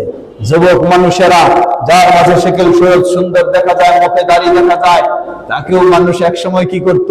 বলতো মাশাআল্লাহ, যুবক হিসাবে সে এই বয়সেই কত সুন্দর ভাবে চলার চেষ্টা করছে। কিন্তু এখন অনেকেই তার দিকে ভিন্ন চিন্তা দেয়, এই যুবকটা এইভাবে চলতেছে কেন? তার মাঝে নাকি আবার বোমাবাজির কোন চিন্তা আছে। ঘটে গেছে নাই বলুন? যখন যুবকেরা এই ধরনের কাজ, ধৈর্যহীন হয়ে কাজ করে, নবী সাল্লাল্লাহু আলাইহি ওয়াসাল্লামের প্রতি আপনি একটু লক্ষ্য করুন। নবী সাল্লাল্লাহু আলাইহি ওয়াসাল্লামের চেয়ে আপনি বড় ভাই আল্লাহ হন নাই। সেই মক্কার পরিবেশে তার চেয়ে সম্ভ্রান্ত পরিবারের মানুষ মক্কায় ছিল না, তার চেয়ে যোগ্য বিজ্ঞ ব্যক্তি মক্কায় ছিল না। এমনকি আল্লাহর কাছে নবুয়তের রিসালাত তিনি লাভ করলেন। এরপরেও মক্কায় সেই দাওয়াতি কাজ করতে করতে করতে বিপদ আরো জটিল হওয়ার চেষ্টা হচ্ছে, বৃদ্ধি হচ্ছে, নির্যাতনের শিকার আরো বেশি হচ্ছে। বাধ্য হয় আল্লাহর নির্দেশে নবী সাল্লাল্লাহু আলাইহি সাল্লাম মক্কা থেকে কি করলেন? মদিনায় হিজরত করলেন। কিন্তু তবু একদিন বললেন না, একটা কিছু ঘটায় ফেলি, দেখা যাক কি হয়, বলছেন নাকি? সুতরাং এইরকম উগ্র চিন্তা নিয়ে কাজ করা কখনো মুহাম্মদ সাল্লাল্লাহু আলাইহি ওয়াসাল্লামের আদর্শের বিষয় নয়। মুহাম্মদ সাল্লাল্লাহু আলাইহি ওয়াসাল্লামের আদর্শের বিষয় নয়। সুতরাং যুবকদেরকে বলবো, অবশ্যই তোমাকে দাওয়াতে কাজ করতে হবে, কিন্তু মাথা গরম করে দাওয়াতে কাজ নয়, মাথা ঠান্ডা রেখে দাওয়াতি কাজ করতে হবে, তাহলে সফল হবা। তুমি একদিন নয় 10 দিন, 1 বছর নয় 10 বছর, 10 বছর নয় তোমার জীবনটাও শেষ করে দাও এই কাজে, তবু তুমি কখনো ফল পেতে তড়িঘড়ি করবা না। এটা না হচ্ছে ওইটা পথ। এটি হলো ইহুদিদের বৈশিষ্ট্য। ইহুদিদের কায়দা হলো আল গায়া তুবাররিরু আল ওয়াসিলা, মানে আমার টার্গেট হলো এই জায়গায়, আমাকে পৌঁছতে হবে, যেই পন্থা অবলম্বন করে হোক আমি পৌঁছবই। এটা হলো ইহুদিদের কথা। মুসলিমের কথা এটা হতে পারে না। ওই জায়গায় পৌঁছার জন্য আমাকে অবশ্যই চেষ্টা করতে হবে, কিন্তু শরীয়ত সম্মত পন্থা ছাড়া ভিন্ন পন্থা আমি অবলম্বন করতে পারবো না। একজন অমুসলিম হলে সে মিথ্যা কথা বলবে, একজন অমুসলিম হলে সে প্রতারণা করবে, একজন অমুসলিম হলে সে কাউকে হত্যাও করবে, একজন অমুসলিম হলে আরো কিছু করবে, কিন্তু মুসলিম কখনো ওই সব পন্থা অবলম্বন করে সে তার টার্গেটে যাবে এমনটি কখনো হতে পারে না। ইসলামী রাষ্ট্র অবশ্যই চাই, অবশ্যই চাইতে হবে। এর মানে আপনি গজামিল খিচুড়ি পাকাইয়া ইসলামী রাষ্ট্র বানাবেন, এই রাষ্ট্রের কোনো মূল্য নাই। একদিকে কেউ মাজার পূজা করবে, একদিকে কেউ কবর পূজা করবে, একদিকে কেউ পীর পূজা করবে, আর আপনি সুন্দরভাবে সাজায় ফেললেন একটা ইসলামী রাষ্ট্র। লা হাওলা ওয়ালা কুওয়াতা ইল্লা বিল্লাহ। এটি ইসলাম নয়, এটি ইসলাম নয়, এটি গজামিল। প্রিয় ভাই আমার, তাহলে আমরা বলছিলাম দাঈ ইলাল্লাহ, যিনি দাওয়াতি কাজ করবেন তার অবশ্যই এই মৌলিক বৈশিষ্ট্যগুলি থাকতে হবে, তাহলে তিনি সফল হবেনই হবেন ইনশাআল্লাহ। আল্লাহ আমাদের সকলকে সেই ধরনের দাঈ ইলাল্লাহ হওয়ার তৌফিক দান করুন। দ্বিতীয় বিষয়, তৃতীয় বিষয়, মাওদুউদ দাওয়া। কোন দিকে দাওয়াত দেব, কিসের দাওয়াত দেব, কোন বিষয়ে আমি আগে শুরু করব? আপনাদের পাশেই তো হলো বড় জায়গা, তাই না? আপনাদের পাশেই, এটাও তাবলীগি ইজতেমা, ওটাও তাবলীগি ইজতেমা, তাই না শেখ? এটাও তাবলীগি ইজতেমা, ওটাও তাবলীগি ইজতেমা। এটা হলো মসজিদ ভিত্তিক, ওটা হলো কি আন্তর্জাতিক, নাকি? এই জন্য আমি অনুরোধ জানাবো, তাবলীগি ইজতেমা নামটা চেঞ্জ করে ফেলেন, এই নামের দরকার নাই। হালাকা বলুন, ইসলামী হালাকা বলুন, এরকম কিছু নাম ব্যবহার করুন। তাবলীগি ইজতেমা এই নাম, যেহেতু আমি এটি বলি, আমাদের বাইপাইলে যে সম্মেলন হয়, সেই সম্মেলনের আমাদের শিরোনাম ছিল দাওয়া ও তাবলীগি মহাসম্মেলন। দাওয়া ও তাবলীগি মহাসম্মেলন, এটা আপনাদের জানার জন্য বলছি। তো গতবারে আমাদের একজন আমাদের কাছে মন্তব্য করেছেন এবং পরামর্শ দিয়েছেন, বাইরের মানুষ, যে আপনারা হলেন আহলুল হাদিস মানুষ, আপনারা কেন এই তাবলীগি শব্দটা ব্যবহার করবেন? কারণ মিডল ইস্টে বা ইত্যাদি সব জায়গায় তাবলীগি মানে বুঝে ইলিয়াসি তাবলীগি। তো আপনাদের এটাকে যখন বোঝানো হবে, তখন তারাও বুঝবে যে এটাও বোধহয় সেই জায়গার সাথে কিছু মিল রয়েছে। সুতরাং আপনারা এই শব্দটা এখানে শিরোনামে ইউজ করবেন না। এভাবে আমাদেরকে পরামর্শ দিলে অলরেডি আমাদের সিদ্ধান্ত হয়েছে, এবার আর দাওয়াত তাবলীগি মহাসম্মেলন নয়, এবার বাৎসরিক মহাসম্মেলন বা দাওয়াতে মহাসম্মেলন, এই ধরনের তাবলীগি শব্দ আমরা আর ইউজ করছি না। তো এই জন্য আমি এখানেও পরামর্শ দিব, যেহেতু পার্শ্বেই তাবলীগি ইজতেমা বড় হয়, আবার আপনারাও সেই নামটা ব্যবহার না করার জন্য আমি পরামর্শ দিব, অন্য কোনো সুন্দর নাম নিয়ে থাকবেন, অসুবিধা নেই। ধন্যবাদ। আমরা যাচ্ছিলাম কোন বিষয়ের দিকে দাওয়াত দিব। আমি বলছিলাম যে এখানে এই জন্যই যে সেই বড় তাবলীগি ইজতেমাদের নিয়ম হলো, তাদের কথা হলো, তাদের আকীদা হলো, সর্বপ্রথম দাওয়াত দিতে হবে ফজিলতের। কিসের দাওয়াত দিতে হবে? ফজিলতের। আকীদার দাওয়াত সর্বপ্রথম দেওয়া যাবে না। কেন? তাদের দৃষ্টিতে তারা বলে আল আকীদা তুফাররিকুন নাস ওয়াল ফাদিলা তুজাম্মিউন নাস। ফজিলতের বিষয়গুলি বললে মানুষ একত্রিত হবে, কাছে আসবে, এই জন্য আমরা এটা আগে দিব। আর আকীদা কথা বললে মানুষ কি হবে? এ মানবে না, ও মানবে না, দূরে সরে যাবে, তাই এটাই করব না। এই হলো তাদের কর্মপদ্ধতি, তাদের দাওয়াতি পদ্ধতি। আমরা বলবো, আল্লাহ বলেন, কুল হাযিহি সাবিলি আদউ ইলাল্লাহ আলা বাসীরাতিন আনা ওয়া মান ইত্তাবা'আনি। আল্লাহ সুবহানাহু ওয়া তাআলা নবী সাল্লাল্লাহু আলাইহি ওয়াসাল্লামকে বলছেন, তুমি বলো এটাই হলো আমার দাওয়াত, এটাই হলো আমার পথ। কি পথ? এটাই পদ্ধতি। কি? আদউ ইলাল্লাহ, আমি আল্লাহর দিকে দাওয়াত দিই। আল্লাহর দিকে দাওয়াত মানে তাওহীদের দিকে দাওয়াত, আকীদার দিকে দাওয়াত। সুতরাং অন্যকে কি বলে বলুক, নবী মুহাম্মদ সাল্লাল্লাহু আলাইহি ওয়াসাল্লামের কর্মপদ্ধতি হলো সর্বপ্রথম দাওয়াত দিতে হবে কিসের দিকে? তাওহীদের দিকে, আল্লাহর দ্বীনের দিকে। আর আল্লাহর দ্বীনের মূল বিষয় হলো তাওহীদ। স্বয়ং নবী সাল্লাল্লাহু আলাইহি ওয়াসাল্লাম তিনি মক্কায় দাওয়াত কি দিয়ে শুরু করলেন? সালাত দিয়ে না ফজিলত দিয়ে? বললেন, কুলু লা ইলাহা ইল্লাল্লাহ তুফলিহু। এই তাওহীদের দাওয়াত দিয়ে শুরু করলেন। মদিনা থেকে মক্কা যখন দাওয়াত মক্কা থেকে মদিনায় যখন দাওয়াত ট্রান্সফার হয়, সেখানে বাইআতুল আকাবা আল উলা, প্রথম যে তিনি বায়াত নিয়েছিলেন, তাদেরকে যে 6টি বিষয়ের কথা বলেছিলেন, প্রথম বিষয় হচ্ছিল আল্লাহ তুশরিকু বিল্লাহি শাইআ, তোমরা কখনো আল্লাহর সাথে শিরকে লিপ্ত হবে না। অতএব নবী সাল্লাল্লাহু আলাইহি ওয়াসাল্লামের দাওয়াত, নিজের গোটা জীবনের দাওয়াত সেভাবেই ছিল।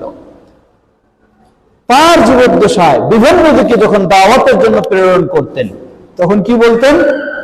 বলতেন সহিহুল বুখারীর হাদিস, মুআয বিন জাবাল রাদিয়াল্লাহু আনহুকে নবী সাল্লাল্লাহু আলাইহি ওয়াসাল্লাম যখন ইয়ামানের দিকে পাঠালেন, বললেন, ইয়া মুআয ইন্নাকা তা'তি কওমান মিন আহলিল কিতাব ফালইয়াকুন আউয়ালু মা তাদউহুম ইলাইহি আন ইউওয়াহিদুল্লাহ। হে মুআয, তুমি যাচ্ছ আহলিল কিতাবদের কাছে, সুতরাং তাদেরকে যে দাওয়াত দিবে, তোমার দাওয়াতের সর্বপ্রথম বিষয়টা যেন হয় আন ইউওয়াহিদুল্লাহ। কিসের বিষয়? তাওহীদুল্লাহ, আল্লাহর তাওহীদের বিষয় যেন সর্বপ্রথম। কিভাবে বললেন দেখুন, ফাইনহুম আতাউকা আলা যালিক, যদি তারা তোমার এই তাওহীদের দাওয়াতকে কবুল করে নেয়, ফাআলিমহুম আন্নাল্লাহ ফারাদা আলাইহিম খামস সালাওয়াতিন ফি কুল্লি ইয়াউমিন ওয়া লাইলা। তাদেরকে দ্বিতীয় স্তরে জানায় দাও যে তাদের জন্য আল্লাহ দিন রাত 24 ঘন্টায় 5 ওয়াক্ত সালাত ফরজ করেছেন। তারপরে তৃতীয় স্তরে হলো যাকাত। এর মানে তাওহীদ যদি গ্রহণ না করে, তার সালাতে কোনো কাজে আসবে না, যাকাতে কোনো কাজে আসবে না। মূল বিষয় হলো তাওহীদ। বাস্তবেই তাই। একজন মানুষ কালেমা শাহাদায় বিশ্বাসী নয়, প্রতিদিন সালাত আদায় করে, কাজে আসবে তো? পর্যাপ্ত পরিমাণে যাকাত দেয়, কাজে আসবে তো? না। প্রথম দরকার কি? আশহাদু আল্লা ইলাহা ইল্লাল্লাহু ওয়াহদাহু লা শারীকা লা। এই তাওহীদটাকে আগে নিতে হবে, এই আকীদা তার আগে ঠিক করতে হবে। এজন্য আমরা তৃতীয় বিষয় ছিলাম যে দাওয়াতের বিষয়বস্তু কি হবে। জবাব সর্বদাই, সর্বক্ষেত্রে আপনার দাওয়াতের বিষয়বস্তু প্রথম হবে তাওহীদ, প্রথম হবে আকীদা। কারণ আকীদা বা তাওহীদ যদি সঠিক না হয়, তাহলে জীবনের অন্য কোনো ইবাদতে কোনো কাজে আসবে না। আর এটি আমাদের নয়, এটি ছিল স্বয়ং নবী রাসূলদের, সবারই, সব নবী রাসূলদের এটাই ছিল, অন্য কোনো ভিন্ন ছিল না। আহলুল হাদিসদের আজকে বৈশিষ্ট্য হলো সেটা, আহলুল হাদিসেরাও দাওয়াতি কার্যক্রমে সর্বপ্রথম তারাও তাওহীদের বিষয়কে গুরুত্ব দেয়, সুন্নাহর বিষয়কে গুরুত্ব দেয়। অন্যভাবে লক্ষ্য করুন, আল্লাহ সুবহানাহু ওয়া তাআলা বলছেন, ওয়ালাকাদ বাআথনা ফি কুল্লি উম্মাতির রাসূলা আন ইউবুদুল্লাহ ওয়াজতানিবুত তাগুত। প্রত্যেক জাতির কাছে রাসূল প্রেরণ করেছি, রাসূল তোমরা যাও, গিয়ে ইসলামী রাষ্ট্র গঠন করে চলে আসো। এটাই ছিল, তাই না? এটা ছিল না? কি ছিল? আন ইউবুদুল্লাহ, মানুষকে আগে শিক্ষা দাও, ইবাদত হবে একমাত্র আল্লাহ, এক আল্লাহর ইবাদত। আর এই আকীদা তাওহীদটা ঠিক থাকার জন্য ওয়াজতানিবু আত-তাগুত, তাগুত থেকে, শিরক, কুফর, ইসলাম বিরোধী সবকিছু থেকে বিরত রাখো। এই দুটি ছিল মৌলিক বিষয় তাদের। পর্যায়ক্রমে বিস্তারিত হবে। কিন্তু এটা যদি কেউ গ্রহণ না করে, আপনি খিচুড়ি মার্কা একটা পরিবেশ তৈরি করবেন, সমাজ তৈরি করবেন, কেউ এইভাবে চলবে, কেউ এইভাবে চলবে, কারো ইসলাম এরকম, কারো ইসলাম এরকম, এটি কখনো ইসলামের বিষয় নয়, কখনো নবী রাসূলদের বিষয় নয়। অতএব সংক্ষিপ্ত ভাবে বলবো, আমরা আমার দাওয়াতের মূল বিষয় হতে হবে তাওহীদ। অতঃপর কি হবে? এই জন্য দেখুন, আমরা অনেক সময় বলি আমাদের তাবলীগ জামাতের দাওয়াত আর আমাদের দাওয়াতের পার্থক্যটা কি। অনেকগুলি পার্থক্যের মধ্যে এই ক্ষেত্রে দাওয়াতের আলোচ্য বিষয়ের ক্ষেত্রে পার্থক্য হলো, তারা দাবি করে নবী রাসূলদের দাওয়াত তারা দিচ্ছে। দাবি করে না, নবী রাসূলদের মতো তারা দাওয়াতি কাজ করছে। এটি ভুল দাবি, কখনো সঠিক নয়। তারা দাওয়াত দেয় বুজুর্গদের পথে আসার জন্য। তারা দাওয়াত দেয় কি? বুজুর্গদের পথে আসার জন্য, কিতাব সুন্নাহর পথে নয়। কিন্তু আল্লাহ সুবহানাহু ওয়া তাআলা কি বলেন? ইয়া আইয়ুহার রাসূল বাল্লিগ মা উনজিলা ইলাইকা মির রাব্বিক। হে রাসূল, তুমি তাবলীগের কাজ করো। কিসের দিয়ে? কি দিয়ে?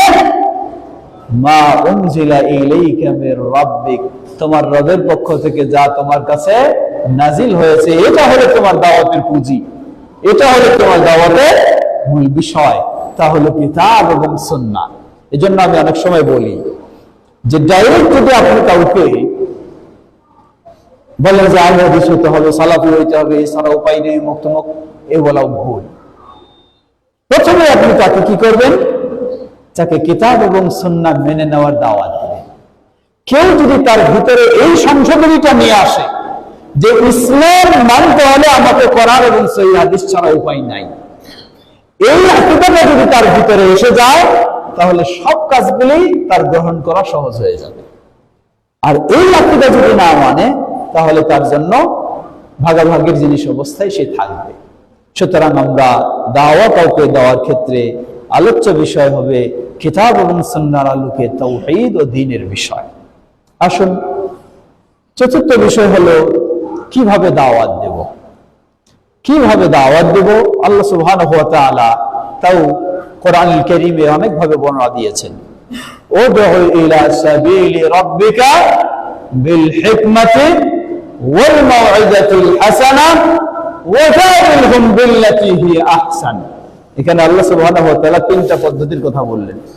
উদউ ইলা সাবিলি রাব্বিক, দাওয়াত দাও তোমার রবের পথে, বিল হিকমাতি, মারামারি করার মাধ্যমে, বিল হিকমাতি ওয়াল মাউইযাতিল হাসানাতি, ঝগড়া করে নয়। আপনি কাউকে জোর করে নিয়ে আসবেন, এটি সুযোগ নাই।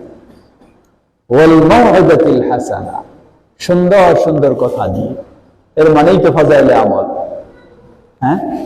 ফাজাইলে আমলে অসুবিধা নেই, কিন্তু শর্ত হলো ফাজাইল আমল কি হতে হবে? সহিহ হতে হবে। ফাজাইল আমল সহিহ হতে হবে। ফাজাইল আমলে সব সমস্যা নেই, সমস্যাটা হলো কোন জায়গায়? ফাজাইল আমলের নাম দিয়ে যখন সব জাল মাউজু বাতিল জিনিসগুলি চালানো হচ্ছে, এই জায়গায় সমস্যা। সালাতের ফজিলত আছে, ইমানের ফজিলত আছে, তাওহীদের ফজিলত আছে, সেগুলো আপনি বলে তাওহীদের পথে মানুষকে নিয়ে আসবেন, কোনো অসুবিধা নেই। কিন্তু শর্ত হলো জিনিসটা কি হতে হবে? সহিহ হতে হবে। কোনো অগ্রহণযোগ্য সেই সমস্ত বর্ণনা আপনি ব্যবহার করতে পারবেন না। তো আমরা বলছিলাম, আল্লাহ বলছেন উদউ ইলা সাবিলি রাব্বিকা বিল হিকমাতি ওয়াল মাউইযাতিল হাসানাহ ওয়া জাদিলহুম বিল্লাতী হিয়া আহসান। ভালো কথা বললেন, সুন্দর সুন্দর কথা বললেন, সহজভাবে বললেন, মানতে চায় না, আপনার সাথে ঝগড়া করতে চায়। শেষটা ইসলাম অনুমতি দিয়েছে, ঝগড়া করেন, কিন্তু ঝগড়ার বৈশিষ্ট্যটা কি? বিল্লাতী হিয়া আহসান, সেই তর্কটা হতে হবে সুন্দর পদ্ধতিতে। ডাইরেক্ট প্রথমে আপনি বাহাসে চলে যাবেন না। আজকে আমাদের কিছু ভাইয়া আছেন ভাইরাল হওয়ার জন্য, তারা কি করেন? খালি বাহাসের ডাক দিয়ে থাকেন। এটি ভুল, সঠিক নয়। কারণ এই ধরনের বাহাসের মাধ্যমে উপকারের চেয়ে কি হয়? ক্ষতি বেশি হয়। কেমনে ক্ষতি বেশি হয়? বাহাস তখন আপনার এটা উপকারী হবে যখন দুই পক্ষের লক্ষ্য উদ্দেশ্য হবে সঠিক বিষয়টাকে প্রতিষ্ঠিত করা। দুই পক্ষের যখন এটা হবে এবং দুই পক্ষই যখন মার্জিত সুন্দরভাবে দলিল প্রমাণ সহকারে এই তর্কের মধ্যে বসবে, তখন এটার ভালো ফলাফল আসবে। কিন্তু আমাদের দেশে নতুন কোন জায়গায় যদি আহলে হাদিস মসজিদ হয়, কোনো কিছু প্রতিষ্ঠান হয়, এটাকে প্রথমে তারা কি করেন, আমাদের অন্য ভাইরা এটাকে বন্ধ করার চেষ্টা করেন। বন্ধ করার চেষ্টা করে যখন না পারে তখন তারাই বলে যে তাহলে বাহাস করেন, বাহাসের জন্য আপনাদের আলিম ওলামা ডাকেন। আসলে কি তারা কোনোদিন হকটা জানার জন্য বাহাসে বসতে চায় না? এটি তাদের একটা কি, এটি তাদের একটা অপকৌশল, একটা মিথ্যা হাতিয়ার। তারা বাহাসের নাম দিয়ে বলবে যে কি হবে, আপনাদের থেকে 5 জন নিয়ে আসেন, আমাদের থেকে 5 জন নিয়ে আসবো, আমাদের এদিক থেকে 5 জন নিয়ে গেলেন, ওদিক দেখেন 5000 মানুষ নিয়ে আসে, হট্টগোল শুরু করে আপনাদেরকে ফের ভাগায় দিয়ে প্রচার করে দিল, ও আহলে হাদিসরা এসেছিল বাহাসে, আর কোনো পারলো না, তারা ভেঙে গেছে। কথা বুঝেছেন? এই হলো অবস্থা এই বাহাসগুলির। এই জন্য এই বাহাসগুলি কখনো ভালো ফলাফল নিয়ে আসতে পারে না। তাই আমাদের যারা কেউ আছে শুধু খালি এই বাহাস নিয়ে, এটি কখনো উচিত নয়। কারণ আপনি কার সঙ্গে বাহাস করবেন? সে তো মানতে চায় না আপনার কিতাব সুন্নাহ, সে তার মাযহাব থেকে বেরই হতে চায় না, সে তার তরিকা থেকে বেরই হতে চায় না। তার সঙ্গে আপনি বাহাস করে কি করবেন? তার সঙ্গে আপনি বাহাস করে লাভ নাই। যার ইচ্ছা আছে যে আমি হকটাকে গ্রহণ করব, হকটাকে আমি মেনে নেব, যদি আমি পাই বুঝি, তার কাছে আপনি বসে লাভ আছে। কিন্তু যে প্রথমে এখানে এই যে রেখে দিয়েছে যে এর মধ্যে থাকবে, এর বাইরে যাবে না, মানে কি বিচার মানে সালিশ মানে, কিন্তু তার গাছটা আমারই থাকতে হবে, যার এই চিন্তা তার নিয়ে আপনি বিচার করে লাভ কি হবে? এগুলি শুধু বিশৃঙ্খলা ছাড়া এবং তাদের পরিবেশটাকে আমাদের নষ্ট করে দেওয়া ছাড়া কিছুই নয়। সুতরাং আমরা এই পদ্ধতিতে দাওয়াত দেওয়ার চেষ্টা করব ইনশাআল্লাহ। দাওয়াতের পদ্ধতি কোরআন সুন্নাহ আমাদেরকে সব স্পষ্ট করে দিয়েছে। সর্বশেষ বিষয় আল মাদউ, পঞ্চম বিষয়, কাকে দাওয়াত দিচ্ছি, যাকে দাওয়াত দেব সেই ব্যক্তিটা কে? একটু আগে আমরা বললাম মুআয বিন জাবাল রাদিয়াল্লাহু আনহু-কে রাসূল সাল্লাল্লাহু আলাইহি ওয়াসাল্লাম বললেন, জেনে রাখো ইন্নাকা তা'তি কওমান মিন আহলিল কিতাব, তুমি যাচ্ছ আহলি কিতাবদের কাছে। কেন বললেন এটা? এটি বলার কারণ হলো, যাকে দাওয়াত দিতে যাবেন আপনি, তার সম্পর্কে আপনার একটা প্রাথমিক ধারণা রাখতে হবে। প্রাথমিক একটা ধারণা রাখতে হবে যাতে আপনি তার কাছে সেইভাবে কথাগুলি উপস্থাপন করতে পারেন। একজন চিকিৎসক, ডাক্তার মানুষ ভালো, তিনি একজন স্পেশালিস্ট ডাক্তার, আর আপনি কোনো ডাক্তার না, কিছুই বুঝেন না। এখন তারে দাওয়াত দিতে গিয়ে যদি আপনি মেডিসিন বা সায়েন্সের কিছু জিনিস উল্টাপাল্টা করে বলতে যান, সে কি করবে? হাসবে না আপনারটা গ্রহণ করবে? সে হাসবে, বলবে যে আমার কাছে কি বলতে আসছে এটা। তাই তাকে এইভাবে আপনি কথা বলবেন না, তখন তার কাছে অন্যভাবে আপনি কথা বলবেন। একজন ঠিক ব্যবসায়ী, ভালো ব্যবসায়ী মানুষ, তার কাছে যদি আপনি উল্টাপাল্টা কিছু বুঝাইয়া তাকে দাওয়াত দিতে যান, তাহলে সেখানে তো অবশ্যই তিনি আপনারটা গ্রহণ করার চেয়ে আপনাকে ছোট মনে করবে, তার ঠাট্টা করবে। সুতরাং আপনাকে আগে জানতে হবে কার কাছে দাওয়াত দিতে যাচ্ছেন, তার বিষয়ে সামান্য আপনাকে ধারণা রাখতে হবে। যদি সে অমুসলিম হয়, মূর্তি পূজারী হয়, তাহলে এই মূর্তি পূজারীকে কোরআন সুন্নাহ কিভাবে দাওয়াত দিয়েছেন নবী সাল্লাল্লাহু আলাইহি ওয়াসাল্লাম, সেই পদ্ধতি কৌশল আপনি জেনে সেইভাবে তার কাছে উপস্থাপন করবেন। যদি সে মুসলিম হয় কিন্তু বেদাতি হয়, তাহলে তাকে আপনি সেইভাবে উপস্থাপন করবেন। অতএব পঞ্চম বিষয় আল মাদউ, কাকে আপনি দাওয়াত দিচ্ছেন তার বিষয়টি আপনাকে জেনে সেই অনুযায়ী তাকে দাওয়াত দেওয়ার ব্যবস্থা আপনি যখন নেবেন, তখন আপনার দাওয়াতটা সে খুব সহজেই হয়তো গ্রহণ করবে, বা এটি নিয়ে সে ভাববে, এটি নিয়ে সে চিন্তা করবে।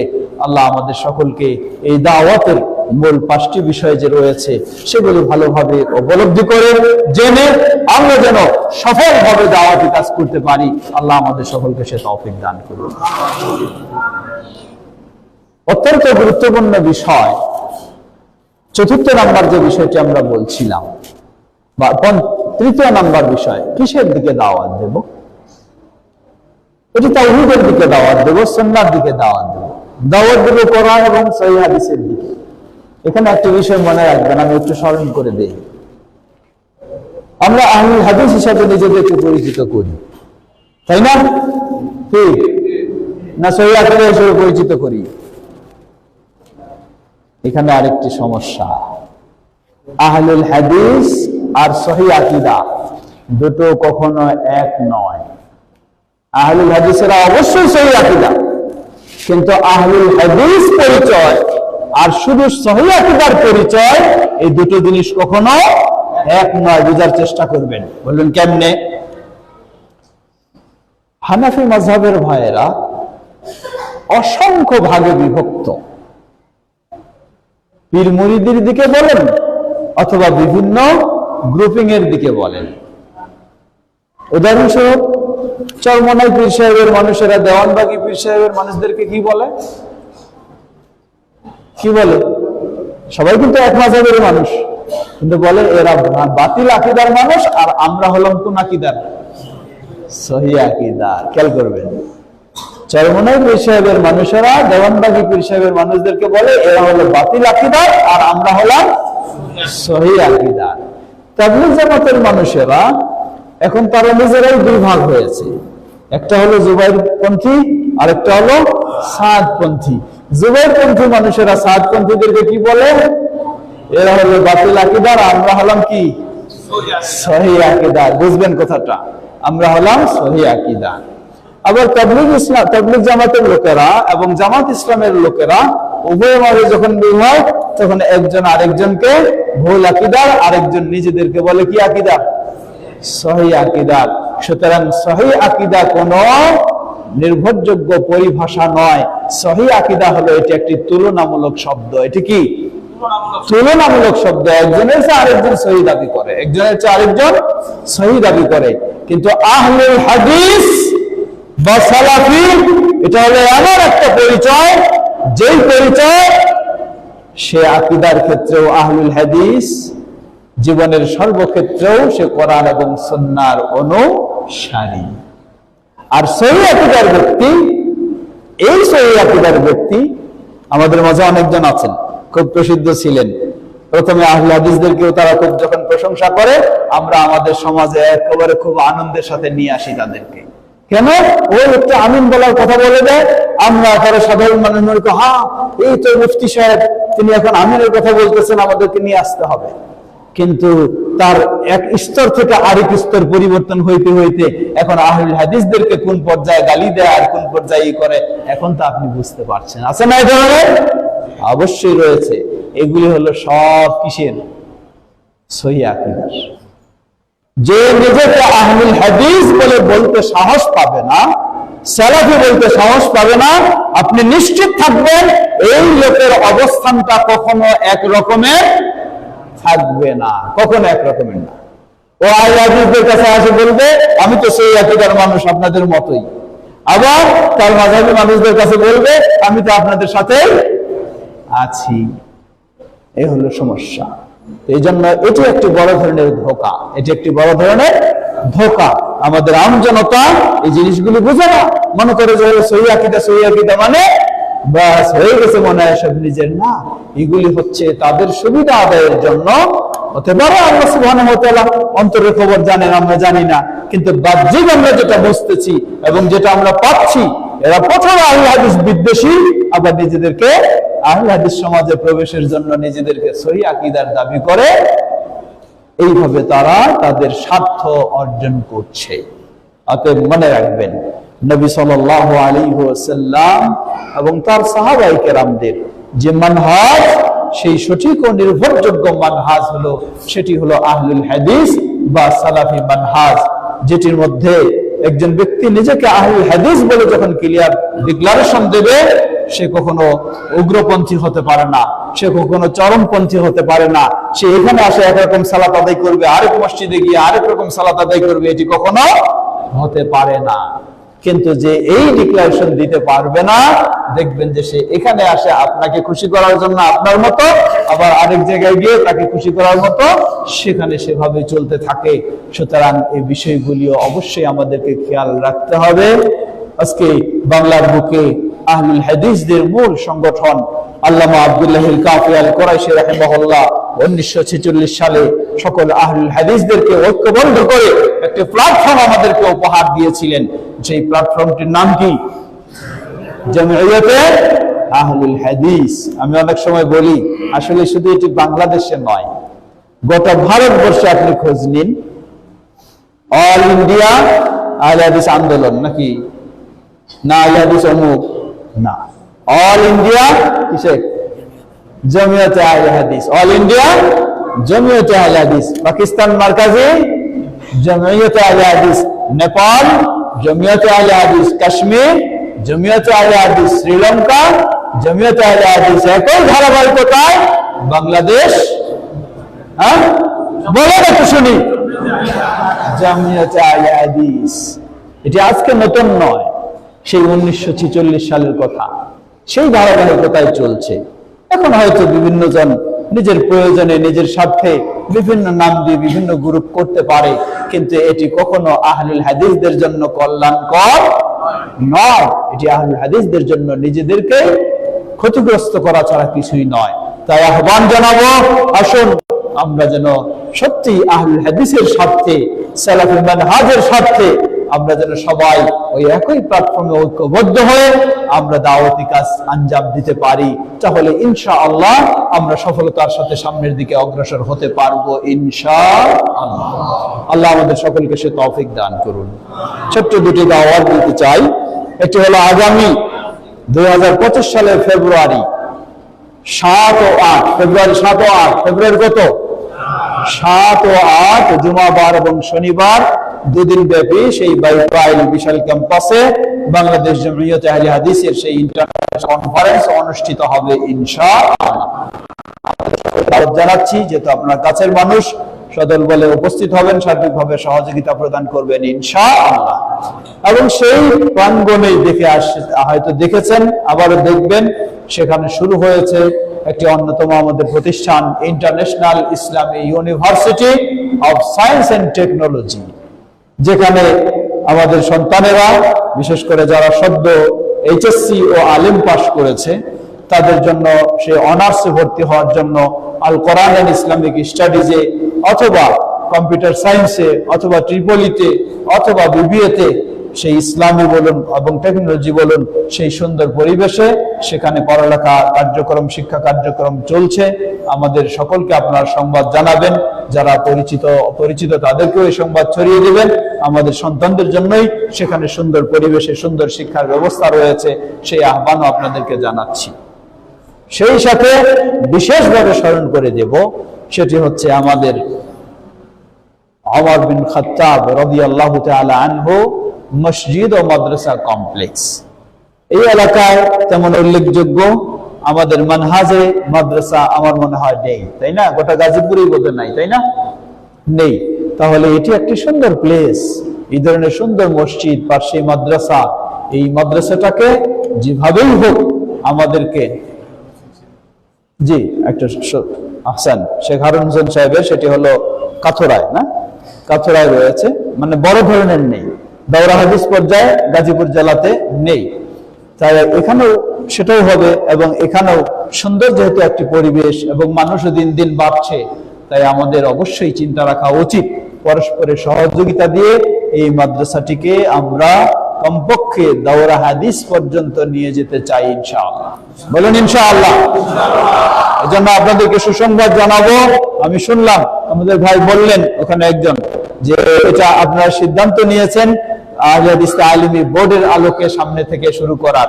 তা আমি তো শুনে আশ্চর্য হলাম যে এতদিনে তালিমি বোর্ডের অধীনে আসে নাই, তাহলে বাংলাদেশে এই জাতীয় মাদ্রাসাগুলির জন্য আহলে হাদিস তালিমি বোর্ডের সিলেবাসের চেয়ে আর ভালো সিলেবাস আমার জানা মতে আমি দেখি নাই। হয়তো আলিয়ার দিকে বেশি ঝুঁকে গেছে অথবা অন্যদিকে ঝুঁকে গেছে। তো এটা এই জন্য আমি বলবো, আপনাদের সেই চিন্তাকে আমি স্বাগতম জানাচ্ছি। এবং যেহেতু বোর্ডের আমি একজন দায়িত্বশীল রেজিস্ট্রার হিসাবে আলহামদুলিল্লাহ প্রায় এই আমাদের বোর্ডের অধীনে বাংলাদেশ জামিয়াতে আহলে হাদিস পরিচালিত আহলে হাদিস তালিমি বোর্ড এর অধীনে প্রায় 850 মাদ্রাসা তালিকাভুক্ত রয়েছে, আলহামদুলিল্লাহ। সেই মাদ্রাসাগুলি ওই হেফজ মাদ্রাসা থেকে শুরু করে দাওরা হাদিস পর্যন্ত, এমনকি মদিনা বিশ্ববিদ্যালয়ে বাংলাদেশের যে 17টি মাদ্রাসা রয়েছে, মদিনা বিশ্ববিদ্যালয়ের সাথে মুআদালা নিবন্ধন হয়েছে, এই 17টি মাদ্রাসার মধ্যে ইদানিং 2-1টি বেড়েছে। আগে 17টি ছিল গত বছর পর্যন্ত। 17টি মাদ্রাসাই হলো আহলে হাদিস তালিমি বোর্ডের অধীনে রয়েছে। তা আমরা আশা করি আপনারাও এই মাদ্রাসাকে সেই বোর্ডের অধীনে সেই সিলেবাসের আলোকে পরিচালনা করলে ইনশাআল্লাহ এটাও একদিন বড় হবে এবং মদিনা বিশ্ববিদ্যালয়ের সাথে এর নিবন্ধন হবে ইনশাআল্লাহ। সেই আমি আশা ব্যক্ত করছি এবং আপনাদেরকে সেই আহ্বান জানাচ্ছি, সেভাবে আপনারা পরস্পরে সহযোগিতা দিয়ে ঐক্যবদ্ধভাবে সেভাবে পরিচালনা করার চেষ্টা করবেন। বিশেষ করে যেহেতু এখন ডক্টর আহমদুল্লাহ তিরিশ আলী সাহেব তিনিও দায়িত্বে, সেই নতুন কমিটির মধ্যে তিনি সভাপতির দায়িত্বে রয়েছেন, তিনিও সেই বোর্ডের অধীনে রয়েছেন। অতএব এটি একটি ভালো সুযোগ, সেই হিসাবে আমরা বলবো। আর আমাদের সাহেবরা তো আছেন এই সবাই, সেইভাবেই আপনারা টার্গেট করে মাদ্রাসাকে নিয়ে যাবেন ইনশাআল্লাহ। আমি মনে করি এই ধরনের জায়গায় এখানে আর্থিক সমস্যা কোনো সমস্যা না, সমস্যা শুধু কি চিন্তা ও মানসিক সমস্যার। এই চিন্তাটাকে সুন্দর করে নিন, পারস্পরিক পরামর্শ করে, যারা আরো ভালো বুঝেন তাদের কাছেও প্রয়োজনে পরামর্শ নিয়ে আপনারা অগ্রসর হওয়ার চেষ্টা করুন। ইনশাআল্লাহ এটি হবেই হবে ইনশাআল্লাহ। আল্লাহ আমাদের সকলকে সে তৌফিক দান করুন। সাথে আপনাদের আরেকটি সংবাদ দেব, উত্তরায় যারা থাকেন, যারা এই ধরনের ভালো মানসম্মত মাদ্রাসায় যেখানে পরিবেশগত সব দিক দিয়ে ভালো পরিবেশ চান, সেখানে আমরা উত্তরায় ছিল না, আমাদের একটি শুরু হয়েছে জামিয়া মানারুত তাওহীদ নামে, উত্তরা সেক্টর 14 রোড 15। যারা আপনাদের উত্তরায় থাকে, ভালো প্রতিষ্ঠান পাচ্ছে না, তাদেরকে আপনারা সেই সংবাদ দেবেন ইনশাআল্লাহ। সেখানেও তারা সুন্দর প্রতিষ্ঠানে সুন্দরভাবে সন্তানদের শেখানোর চেষ্টা করবে। আল্লাহ আমাদের সকলকে সে তৌফিক দান করুন। আমরা যেন পরিশেষে আবারও সবাইকে, মাশায়েখদেরকে কৃতজ্ঞতা জানাচ্ছি মসজিদ কর্তৃপক্ষকে, মাদ্রাসা কর্তৃপক্ষকে আজকের এই সুন্দর আয়োজন করার জন্য এবং উপস্থিত হয়ে কিছু কথা আপনাদের সামনে বলার সুযোগ করে দেওয়ার জন্য। আল্লাহ সবাইকে জাযায়ে খায়ের দান করুন। এখন একটু তাহলে প্রশ্ন পড়বে, হ্যাঁ, যদি লিখিত থাকে, লিখিত হলে বেশি ভালো। আগে লিখিতকে আমরা প্রাধান্য দেই, এরপরে লিখিত প্রশ্ন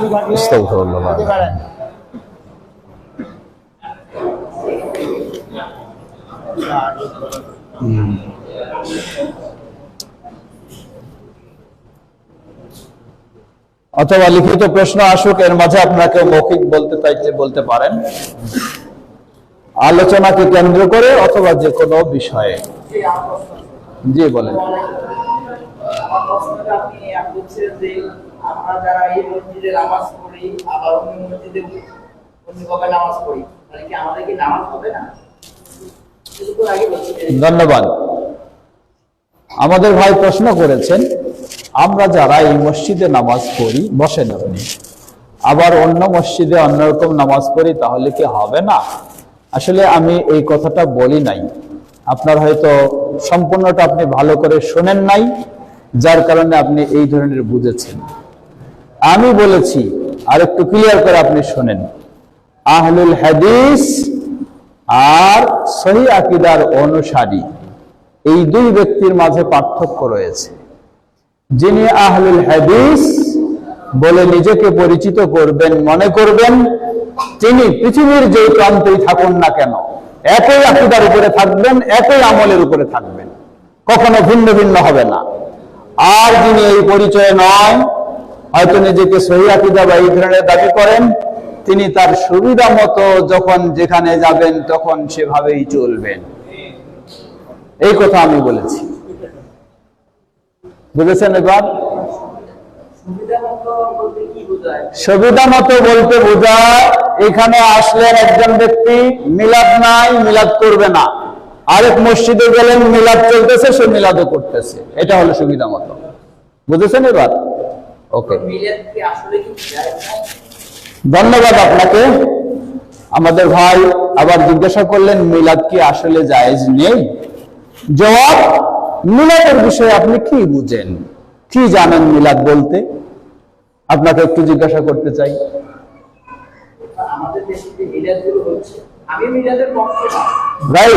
আপনাকে পক্ষে আছেন আপনি, এটা আমি বলছি না, আমি বলতে চাচ্ছি যে মিলাদ বলতে কি বুঝেন? আমাদের দেশে মিলাদ বলতে যে উদযাপন করে, বসে দরুদ পড়তেছে, এবং তারা এমন ভাবে পড়ে মনে হয় যে একটা চেয়ার দিয়ে রাখে, যে এখানে নবী সাল্লাল্লাহু আলাইহি ওয়াসাল্লাম নিজে আসবে, আমরা নবীর দরুদ কীর্তন করতেছি। ধন্যবাদ আপনাকে, ধন্যবাদ। এখন আপনি একটু শুনে নিন, আচ্ছা, আপনাকে একটু আমি জিজ্ঞাসা করব, ইসলামে কি নিজের মন গড়া ইবাদত করার সুযোগ আছে? না, আপনারা জবাব দিবেন না, উভয়ের কাছে আমি জানতে চাই। ইসলামে কি নিজের মন গড়া ইবাদত করার সুযোগ আছে? জবাব নাই। তাহলে প্রচলিত যে মিলাদ, এই মিলাদ কি রাসূল সাল্লাল্লাহু আলাইহি ওয়াসাল্লাম করেছিলেন?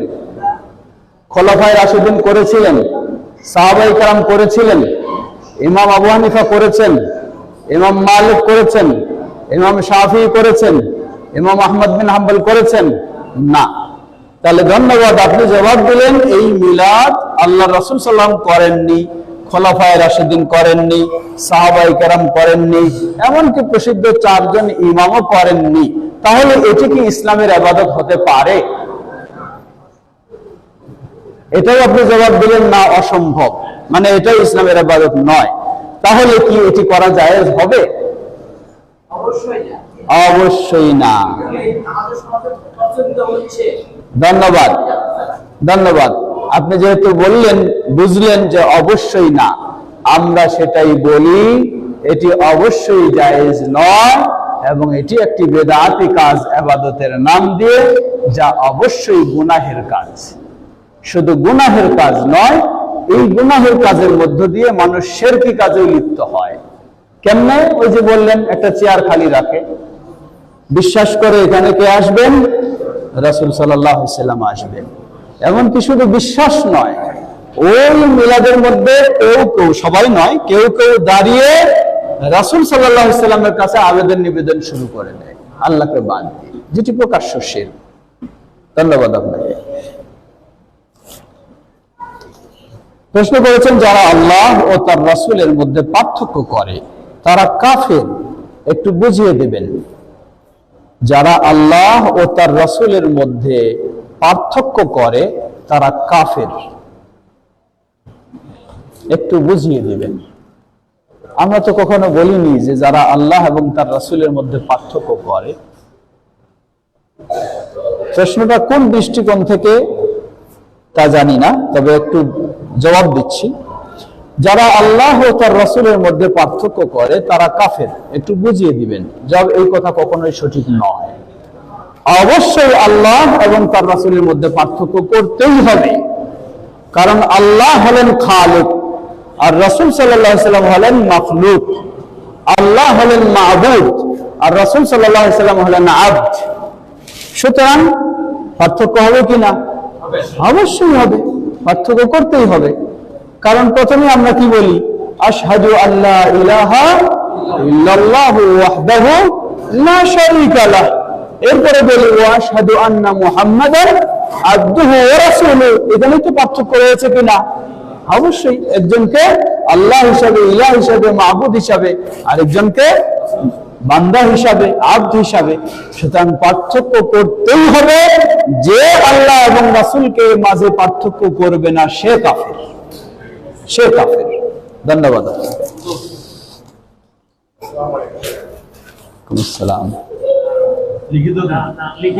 আগে আমরা লিখিতগুলি শেষ করি, তারপর আপনাদের মৌখিকগুলি নেব। আমি সহিহ হাদিস অনুসরণ করি, কিন্তু দুই ছেলে হানাফি মাযহাবের নিয়ম অনুসরণ করে। এখানে বাবা হিসেবে আমার কর্তব্য কি?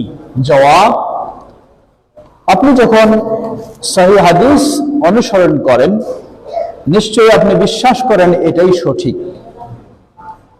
তো আপনি বাবা হিসাবে যখন সঠিকটা মেনে চলছেন, সন্তানদের ভুল অবশ্যই রয়েছে, তারা সহিটা মানছে না। তাই বাবা হিসেবে দায়িত্ব হবে, প্রথম হলো তাদের হেদায়েতের জন্য দোয়া করা, দ্বিতীয় হলো আপনি যেভাবে সহিটাকে বোঝার সুযোগ পেয়েছেন তাদেরকেও সহিটার সেইভাবে বুঝ দিয়ে সহি পথে নিয়ে আসার সাধ্যপক্ষে আপনাকে চেষ্টা করতে হবে। আমরা দোয়া করি আল্লাহ তৌফিক দান করুন। প্রশ্ন এসেছে, মহিলারা কিভাবে দাওয়াতি কাজ করবে? মহিলারা কি বাড়িতে বাড়িতে গিয়ে দাওয়াতি কাজ করতে পারবে? জবাব, প্রতিটি মানুষই দাওয়াতি কাজ করবে, পুরুষ এবং নারী সবাই। তবে সবারই ক্ষেত্র সমান নয়। পুরুষের ক্ষেত্র হলো বাইরে উন্মুক্ত জায়গায় সবখানে, কিন্তু নারীদের ক্ষেত্রে হলো শুধুমাত্র তার নিজের বাড়িতে। অতএব একজন মেয়ে মানুষ নিজের বাড়ি থেকে বের হয়ে অন্যের বাড়িতে বাড়িতে গিয়ে দাওয়াতি কাজ করা মেয়েদের জন্য নির্দেশ নয়। যদি এমনটা হয়, উদাহরণস্বরূপ ধরে নিন, আমাদের এই মসজিদে মহিলাদের বসার জায়গা রয়েছে, সবাই মিলে এখানে আসে, এখানে কেউ দর্শ দেয়, একজন মেয়ে মানুষ বাকিরা শুনে, তাহলে অসুবিধা নেই, এমনটি হইতে পারে। কিন্তু বাড়িতে গিয়ে গিয়ে বা দূরদেশে সফর করে দাওয়াতি কাজ করতে হবে, এমনটি মেয়েদের জন্য বৈধ নয়। আল্লাহু তাআলা আ'লাম। প্রশ্ন করেছেন, আমার দুটি প্রশ্ন রয়েছে। কেউ মারা গেলে মরা বাড়িতে বলে মাছ গোস্ত খাওয়া যাবে না, শুধু আলু ভর্তা আর ডাউল খেতে হবে, মাছ গোস্ত কি খাওয়া যাবে? জবাব, এই আকীদাটি সম্পূর্ণ হিন্দুদের আকীদা। নিয়ম হলো, হিন্দুদের কেউ মারা গেলে ওই ঘরে শুধু আতপ চালের ভাত রান্না হবে, ওইটাই খাবে, আর কোনো মাছ গোস্ত চলবে না। সেই আকীদাটা আমাদের কাছে, এই সমাজে যারা এই প্রশ্ন করেছেন, নিশ্চয়ই তার কাছে এই ধরনের ধারণা সমাজে আছে। এটি অবশ্যই কুসংস্কার, অমুসলিমদের ধারণা, আকীদা। অবশ্যই কোনো বাড়িতে মানুষ মারা গেলে তাদের প্রয়োজন অনুযায়ী খাবে, কোনো অসুবিধা নেই। সেটি ইদ্যত পালনের বিষয় রয়েছে। কোনো নারীর স্বামী যদি মারা যায়, তাহলে তিনি ইদ্যত পালন করবেন 4 মাস 10 দিন। এই 4 মাস 10 দিন তার জন্য চাকচিক্যময় পোশাক, অলংকার এবং বাইরে ঘোরাফেরা, এগুলি তার জন্য নিষিদ্ধ হলো। এই 4 মাস 10 দিন তার জন্য মার্জিত ভাবে থাকবে, কিন্তু খাওয়ার ক্ষেত্রে কোনো বাধা নিষেধ নেই। আল্লাহু আ'লাম। বায়াত কি? বায়াত হওয়া ফরজ কিনা বুঝিয়ে বলবেন। জবাব, বায়াত হলো অঙ্গীকার গ্রহণ করা।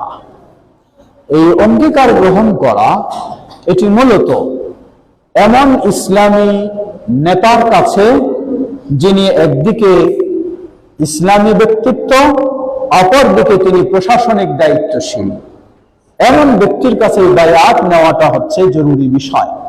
যেমন নবী সাল্লাল্লাহু আলাইহি ওয়াসাল্লাম, তিনি ইসলামী নেতা প্লাস মুসলিম রাষ্ট্রের তিনি নেতা। আবু বকর সিদ্দিক রাদিয়াল্লাহু আনহু তথা খোলাফায়ে রাশিদিন সবাই, তাই সেই বায়াত। কিন্তু প্রচলিত আমাদের পীর সাহেবদের যে বায়াত, এই বায়াত অবশ্যই এটি বেদাতি বায়াত। আল্লাহু তাআলা আ'লাম। সেকুলারিজম এবং জাতীয়তাবাদ কি কুফরি আকীদা? অবশ্যই কুফরি আকীদা। যদি কুফরি আকীদা হয়, তাহলে রাজনৈতিক দলগুলোর প্রতি আমাদের আহ্বান, আমাদের অবস্থান কি হওয়া উচিত? জবাব, সেকুলারিজম তথা ধর্মনিরপেক্ষতাবাদ এবং জাতীয়তাবাদ, এগুলি কখনো ইসলামী আকীদা নয়, ইসলামী মতবাদ নয়। অবশ্যই এগুলি কুফরি মতবাদ। যারা এই সব রাজনৈতিক দলে রয়েছে, আমরা মনে করব এখানে দুটি দিক রয়েছে। কেউ যদি, কোন মুসলিম যদি এই সেকুলারিজমে অথবা জাতীয়তাবাদে বিশ্বাসী হয় এইভাবে যে ইসলামের চেয়েও এটা ভালো, অথবা ইসলামের সমপর্যায়ে এগুলি, এই ধরনের যদি কারো বিশ্বাস হয়, তাহলে সে মুসলিম থাকতে পারে না, সালাত আদায় করলেও নয়, যেভাবেই হোক নয়। আর কেউ যদি বিশ্বাস করে যে ইসলামের সাথে কোনো তুলনা হয় না, ইসলামই শ্রেষ্ঠ দিন, কিন্তু সমাজে এগুলি প্রচলন রয়েছে, তাই আমি যে কোনো দিক থেকে হোক এগুলির সাথে জড়িয়ে গেছি, তাহলে তাকে আমরা কাফের বলতে পারবো না, বলবো আমরা তিনি অপরাধী বলে গণ্য হবেন। তিনি মুসলিম, তিনি অপরাধী মুসলিম। আল্লাহু তাআলা আ'লাম। আমাদের এই বিষয়ে কতটা প্রচার প্রসার হওয়া উচিত? অবশ্যই মানুষকে এই ক্ষেত্রে সচেতন করা উচিত। হামাস ও হিজবুল্লাহ সম্পর্কে জানতে চাই। হামাস একটি মুসলিমদের সংগঠন, যেটি ফিলিস্তিনের ভিতরে, আর হিজবুল্লাহ সেটি হলো লেবাননে। কিন্তু দুই সংগঠনেই হলো শিয়াপন্থীদের, দুই সংগঠনেই হলো শিয়াপন্থীদের। আল্লাহ রাব্বুল আলামিন নির্যাতিত মাজলুম ফিলিস্তিনবাসীদেরকে আল্লাহ হেফাজত করুন, তাদেরকে ঈমানের সাথে ধৈর্য ধারণ করার তৌফিক দান করুন, এবং সকল সেই ষড়যন্ত্র তথা সন্ত্রাসী ঘাতক ইহুদিদের ষড়যন্ত্র থেকে আল্লাহ তাদেরকে, গোটা মুসলিম উম্মাহকে হেফাজত করুন। প্রশ্ন করেছেন, আমি জমিয়তে আহলে হাদিসের আগামীতে রাজনৈতিক কোনো লক্ষ্য আছে কিনা জানাবেন। আহলে হাদিসদের কোন কোন আলেম গণতান্ত্রিক রাজনীতির পক্ষে বলেছেন, সেক্ষেত্রে জমিয়তের অবস্থান কি একটু জানাবেন। জবাব, একটু আগেই আমরা জানলাম, প্রচলিত রাজনীতি যদি সেকুলারিজম এবং জাতীয়তাবাদে বিশ্বাসী হয়, তাহলে কোনো মুসলিম এই রাজনীতিতে একাত্মতা ঘোষণা করতে পারে না। এটি হলো ইসলাম ধ্বংসের রাজনীতি। ইসলামে অবশ্যই রাজনীতি রয়েছে, ইসলামে অবশ্যই রাজনীতি মানে রাষ্ট্রনীতি, রাষ্ট্রীয় বিষয় অবশ্যই রয়েছে, ইসলাম পরিপূর্ণ জীবন ব্যবস্থা। কিন্তু এর মানে এই নয় পাশ্চাত্য গণতন্ত্রের আলোকেই ইসলাম প্রতিষ্ঠা করব, এটি একটি মরীচিকার পিছনে ছোটা ছাড়া আর কিছুই নয়। আল্লাহু আ'লাম। বাংলাদেশ জমিয়তে আহলে হাদিস পরিপূর্ণ ইসলামে বিশ্বাসী এবং নবী মুহাম্মদ সাল্লাল্লাহু আলাইহি ওয়াসাল্লামের পদ্ধতি অনুযায়ী দাওয়াতি কাজে বিশ্বাসী, প্রচলিত মানুষের পদ্ধতিতে নয়। গণতন্ত্রের বিষয়টি বুঝিয়ে বললে অনেক উপকার হবে মনে করছি, কারণ জামাতে ইসলাম এগুলি নিয়ে বিভ্রান্ত করছে। জবাব, আগে শেষ কথা হয়ে গেছে যে প্রচলিত রাজনীতি এবং পাশ্চাত্যের গণতন্ত্র এটি কখনো ইসলামের সাথে হতে পারে না, সম্পূর্ণটাই ইসলাম বিরোধী, ইসলাম সাংঘর্ষিক এবং ইসলামকে নষ্ট করার জন্যই এই গণতন্ত্রের আবিষ্কার। এ পর্যন্ত গোটা বিশ্বে যেখানে এই ধরনের যারা রাজনীতি এই প্রচলিত এই গণতন্ত্রের সোয়ার হয়ে ইসলামী রাষ্ট্র কায়েম করতে চাইছে, কেউ কোথাও সফল হয়নি, হতে পারেনি।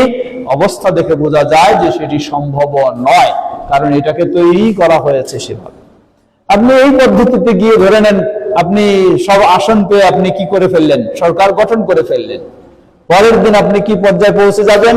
আপনি পৌঁছায় যাবেন, দেখবেন যে এখনই তো কি মানুষকে খুশি করার জন্য কয়েকদিন আগে বিগত সরকারের বিরুদ্ধে কত আন্দোলন, কত কি, আর এখন মানুষকে খুশি করার জন্য ওই বিগত সরকারের সবকিছু আমরা মাফ করে দিলাম ঘোষণা আসতেছে না?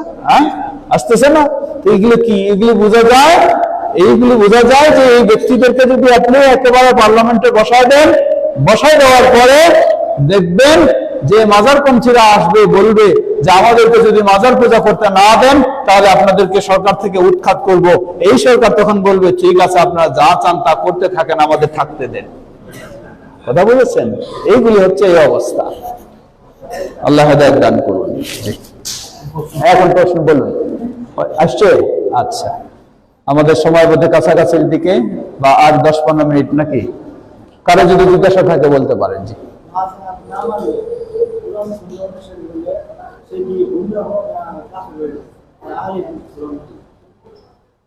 ধন্যবাদ। আমাদের ভাই প্রশ্ন করেছেন, বসেন। মাযহাব না মানলে, কোরআন সুন্নাহ অনুসরণ করলে বা আহলুল হাদিস হলে সে কি গোমরাহ হয়ে যায় না কাফের হয়ে যায়? জবাব, ইসলামের বিষয়গুলি কিভাবে মিল রয়েছে দেখবেন। একটা অমুসলিম ইসলাম গ্রহণ করবে যখন, কয়জনের সাক্ষ্য দিবে? আশহাদু আল্লা ইলাহা ইল্লাল্লাহ, আল্লাহ সাক্ষ্য, ও আশহাদু আন্না মুহাম্মাদান আবদুহু ওয়া রাসূলুহু। এর মানে হলো এটা দিয়ে ইসলাম শুরু। আমার গোটা জীবনের যত ইবাদত হবে সব একজন কার জন্য হবে? আল্লাহর জন্য হবে। এবং গোটা ইবাদত গুলি কাকে অনুসরণ করে করব? রাসূলুল্লাহ সাল্লাল্লাহু আলাইহি ওয়াসাল্লামকে। এই দুই খেয়াল রাখবেন। দুনিয়ার জীবন শেষ, কবরে রাখা হবে। রাখার সময় তো আমরা বলবো বিসমিল্লাহি ওয়া আলা মিল্লাতি আবি হানিফা, না? কি বলবো তাহলে? বিসমিল্লাহি ওয়া আলা মিল্লাতি নকশবন্দি, না মুজাদ্দিদি, না শাফিঈ? কি বলবো? বিসমিল্লাহি ওয়া আলা মিল্লাতি রাসূলিল্লাহ। সুবহানাল্লাহ, দেখুন কিভাবে শুরু হলো আপনার ইসলামী জীবন আল্লাহ এবং তার রাসূল দিয়ে। কবরে আপনাকে রাখা হবে আল্লাহ, বিসমিল্লাহ ওয়া আলা মিল্লাতি রাসূলিল্লাহ, আর তৃতীয় কোনো নাই। যদি এটাই মানুষের জীবন হয় তাহলে মাঝে আবার এত সব মাযহাব ও তরিকা নিয়ে দ্বন্দ্ব কেন? গোটা জীবনটাই আপনার শুরু এবং শেষ যেভাবে ছিল সেভাবেই চলতে হবে। এটার নামে হলো হেদায়েত, এটার নামে হলো ইসলাম, এটার নামই হলো ঈমান। আহলুল হাদিসেরা এই কথাই বলে, এর বাইরে কিছু বলে না। এমনকি ইমাম আবু হানিফা রাহিমাহুল্লাহ এছাড়া বাইরে কিছু বলেন নাই, ইমাম শাফিঈ এর বাইরে কিছু বলেন নাই, ইমাম মালিকও বলেন নাই, ইমাম আহমদ বিন হাম্বল বলেন নাই। মানুষেরা তাদের নাম দিয়ে এই সব জটিল পথকে তৈরি করে দিয়েছে।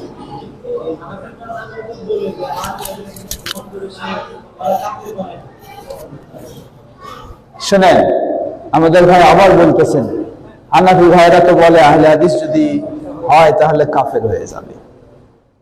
এটা তো বলবে, কারণটা কি? কারণ হলো কেউ যদি আহলুল হাদিস হয়, কোরআন এবং সহিহ হাদিস এর আলোকে তার আকীদা আমল সব মানে, তাহলে সে কোনোদিন হানাফি থাকবে না। সে কোনোদিন কি থাকবে না? হানাফি থাকবে না। তাহলে এখন হানাফি থেকে যদি হারিয়ে যায়, এটা কি তারা মেনে নেবে? এই জন্য বলে কি হবে, আহলে হাদিসের কাফের হবে। আল্লাহ হেদায়েত করুক তাদেরকে। আসসালামু আলাইকুম। জমিয়তে আহলে হাদিস আর আহলে হাদিস যুবক সংঘ, এটার মধ্যে পার্থক্য। আর আরেকটা বিষয় হলো, সামনে যে নির্বাচন আসছে, যদি কোনো দলই ইসলামের পক্ষে নয়, তাহলে আমরা কাকে সমর্থন করব? ধন্যবাদ। আমাদের ভাই দুটি প্রশ্ন করেছেন। প্রথম প্রশ্ন হলো জমিয়তে আহলে হাদিস আর আহলে হাদিস আন্দোলন বা যুব সংঘ, এর মধ্যে পার্থক্য কি? আপনারা নিশ্চয়ই আমার আগের কথা থেকে বুঝেছেন, বাংলাদেশে আহলে হাদিসদের মূল সংগঠন কি? সেটি বাংলাদেশ জমিয়তে আহলে হাদিস। 1946 সাল থেকে সেটি, 1989 থেকে যুব সংঘ শুরু হয়। 1989 থেকে যুব সংঘ শুরু হয়। আকীদা আমলে তেমন কোনো পার্থক্য নেই, পার্থক্য হলো নেতৃত্বে। পার্থক্য হলো নেতৃত্বে। আজকে আল্লামা ডক্টর মোহাম্মদ আব্দুল বারী রাহিমাহুল্লাহর কাছেই গড়ে উঠেছেন প্রফেসর ডক্টর আসাদুল্লাহ আল গালিব সাহেব। তিনি যদি ধৈর্যের সাথে থাকতেন, আজকে হয়তো তিনি জমিয়তের কি হতেন? তিনি সভাপতির জায়গায় থাকতেন। কিন্তু ধৈর্য না ধরে তিনি বের হয়ে আরেকটা করে ফেললেন, বিভক্তি তৈরি করে ফেললেন। বিভক্তিটা কেমনে করলেন? আব্দুস সামাদ সালাফি সাহেব, ওনার সমবয়সী বন্ধু মানুষ, রাজশাহী, তিনি এবং আরো অনেকজন সহ, কুমিল্লার আব্দুস সামাদ সাহেব, তিনি মারা গেছেন, আল্লাহ রহম করুন, জান্নাত নসিব করুন। এইসব ব্যক্তিদেরকে নিয়ে জমিয়ত থেকে আলাদা হয়ে একটা দল তৈরি করলেন। ওনার কাছ থেকে আবার কিছুদিন পর আব্দুস সামাদ সালাফি সাহেব বের হয়ে আরেকটা দল করলেন। চলতে লাগলেন শেখ আব্দুর রাজ্জাক বিন ইউসুফ সাহেব এবং মুজাফফর বিন মহসিন সাহেব ওনাদেরকে নিয়ে। কিছুদিন পর শেখ আব্দুর রাজ্জাক বিন ইউসুফ সাহেব কি আলাদা হয়ে গেলেন, আলাদা করে দিলেন আর হয়ে গেলেন যেই হোক। একখানা আছে নাকি? নাই। তার কিছুদিন পর আবার ডক্টর মুজাফফর বিন মহসিন সাহেব আলাদা করে দিলেন বা হয়ে গেলেন যেটাই হোক, নাই একসাথে নেই। প্রফেসর আসাদুল্লাহ গালিব সাহেব যখন জেলখানায় ছিলেন, ওনার পক্ষে সংগ্রাম করেছেন, রাজপথে নেতৃত্ব দিয়েছিলেন অধ্যাপক ডক্টর মুসলিউদ্দিন সাহেব। কিছুদিন পর অধ্যাপক ডক্টর মুসলিউদ্দিন সাহেবও কি হয়ে গেলেন? আলাদা চলে গেলেন। এইগুলি হলো বিভক্তির পর্ব, বিচ্ছিন্নতার পর্ব।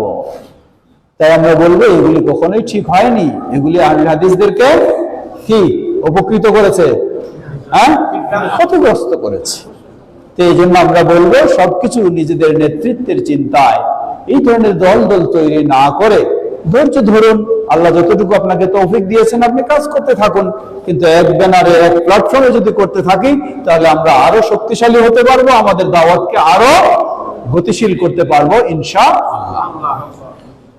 তো জমিয়তে আহলে হাদিস হলো মূল সংগঠন, সেটির এই যুবকদের অঙ্গ সংগঠন হলো জমিয়ত শুব্বানে আহলে হাদিস। দ্বিতীয় প্রশ্ন করেছেন, সামনে নির্বাচন আসলে যদি আমরা কাউকে ভোট না দেই তাহলে আমরা কি করব? জবাব, মনে রাখবেন অনেক সময় অবস্থা ভেবে ব্যবস্থা নিতে হয়। যখন নির্বাচন আসবে তখন পরিস্থিতিটা দেখবেন, কোন পর্যায়ে যাচ্ছে, কি অবস্থা, যেখানে ইসলামের উপকার হবে, অমুসলিম বা ইসলাম বিদ্বেষীদের উপকার হবে না, সেই অবস্থানটাই আপনি হয়তো গ্রহণ করবেন। ধন্যবাদ। জি, আসসালামু আলাইকুম। আমার ছাত্র আমাকে প্রশ্ন করেছে যে মানুষের তো হিসাব হবে, জান্নাত জাহান্নাম আছে, কিন্তু মানুষ ছাড়া অন্য প্রাণী যেমন গরু ছাগল আছে তাদের ব্যাপারে সিদ্ধান্ত কি এইটা? তারা আমাকে একজন প্রশ্ন করেছিলেন যে আজানের পরে যে আমাদের দেশে যে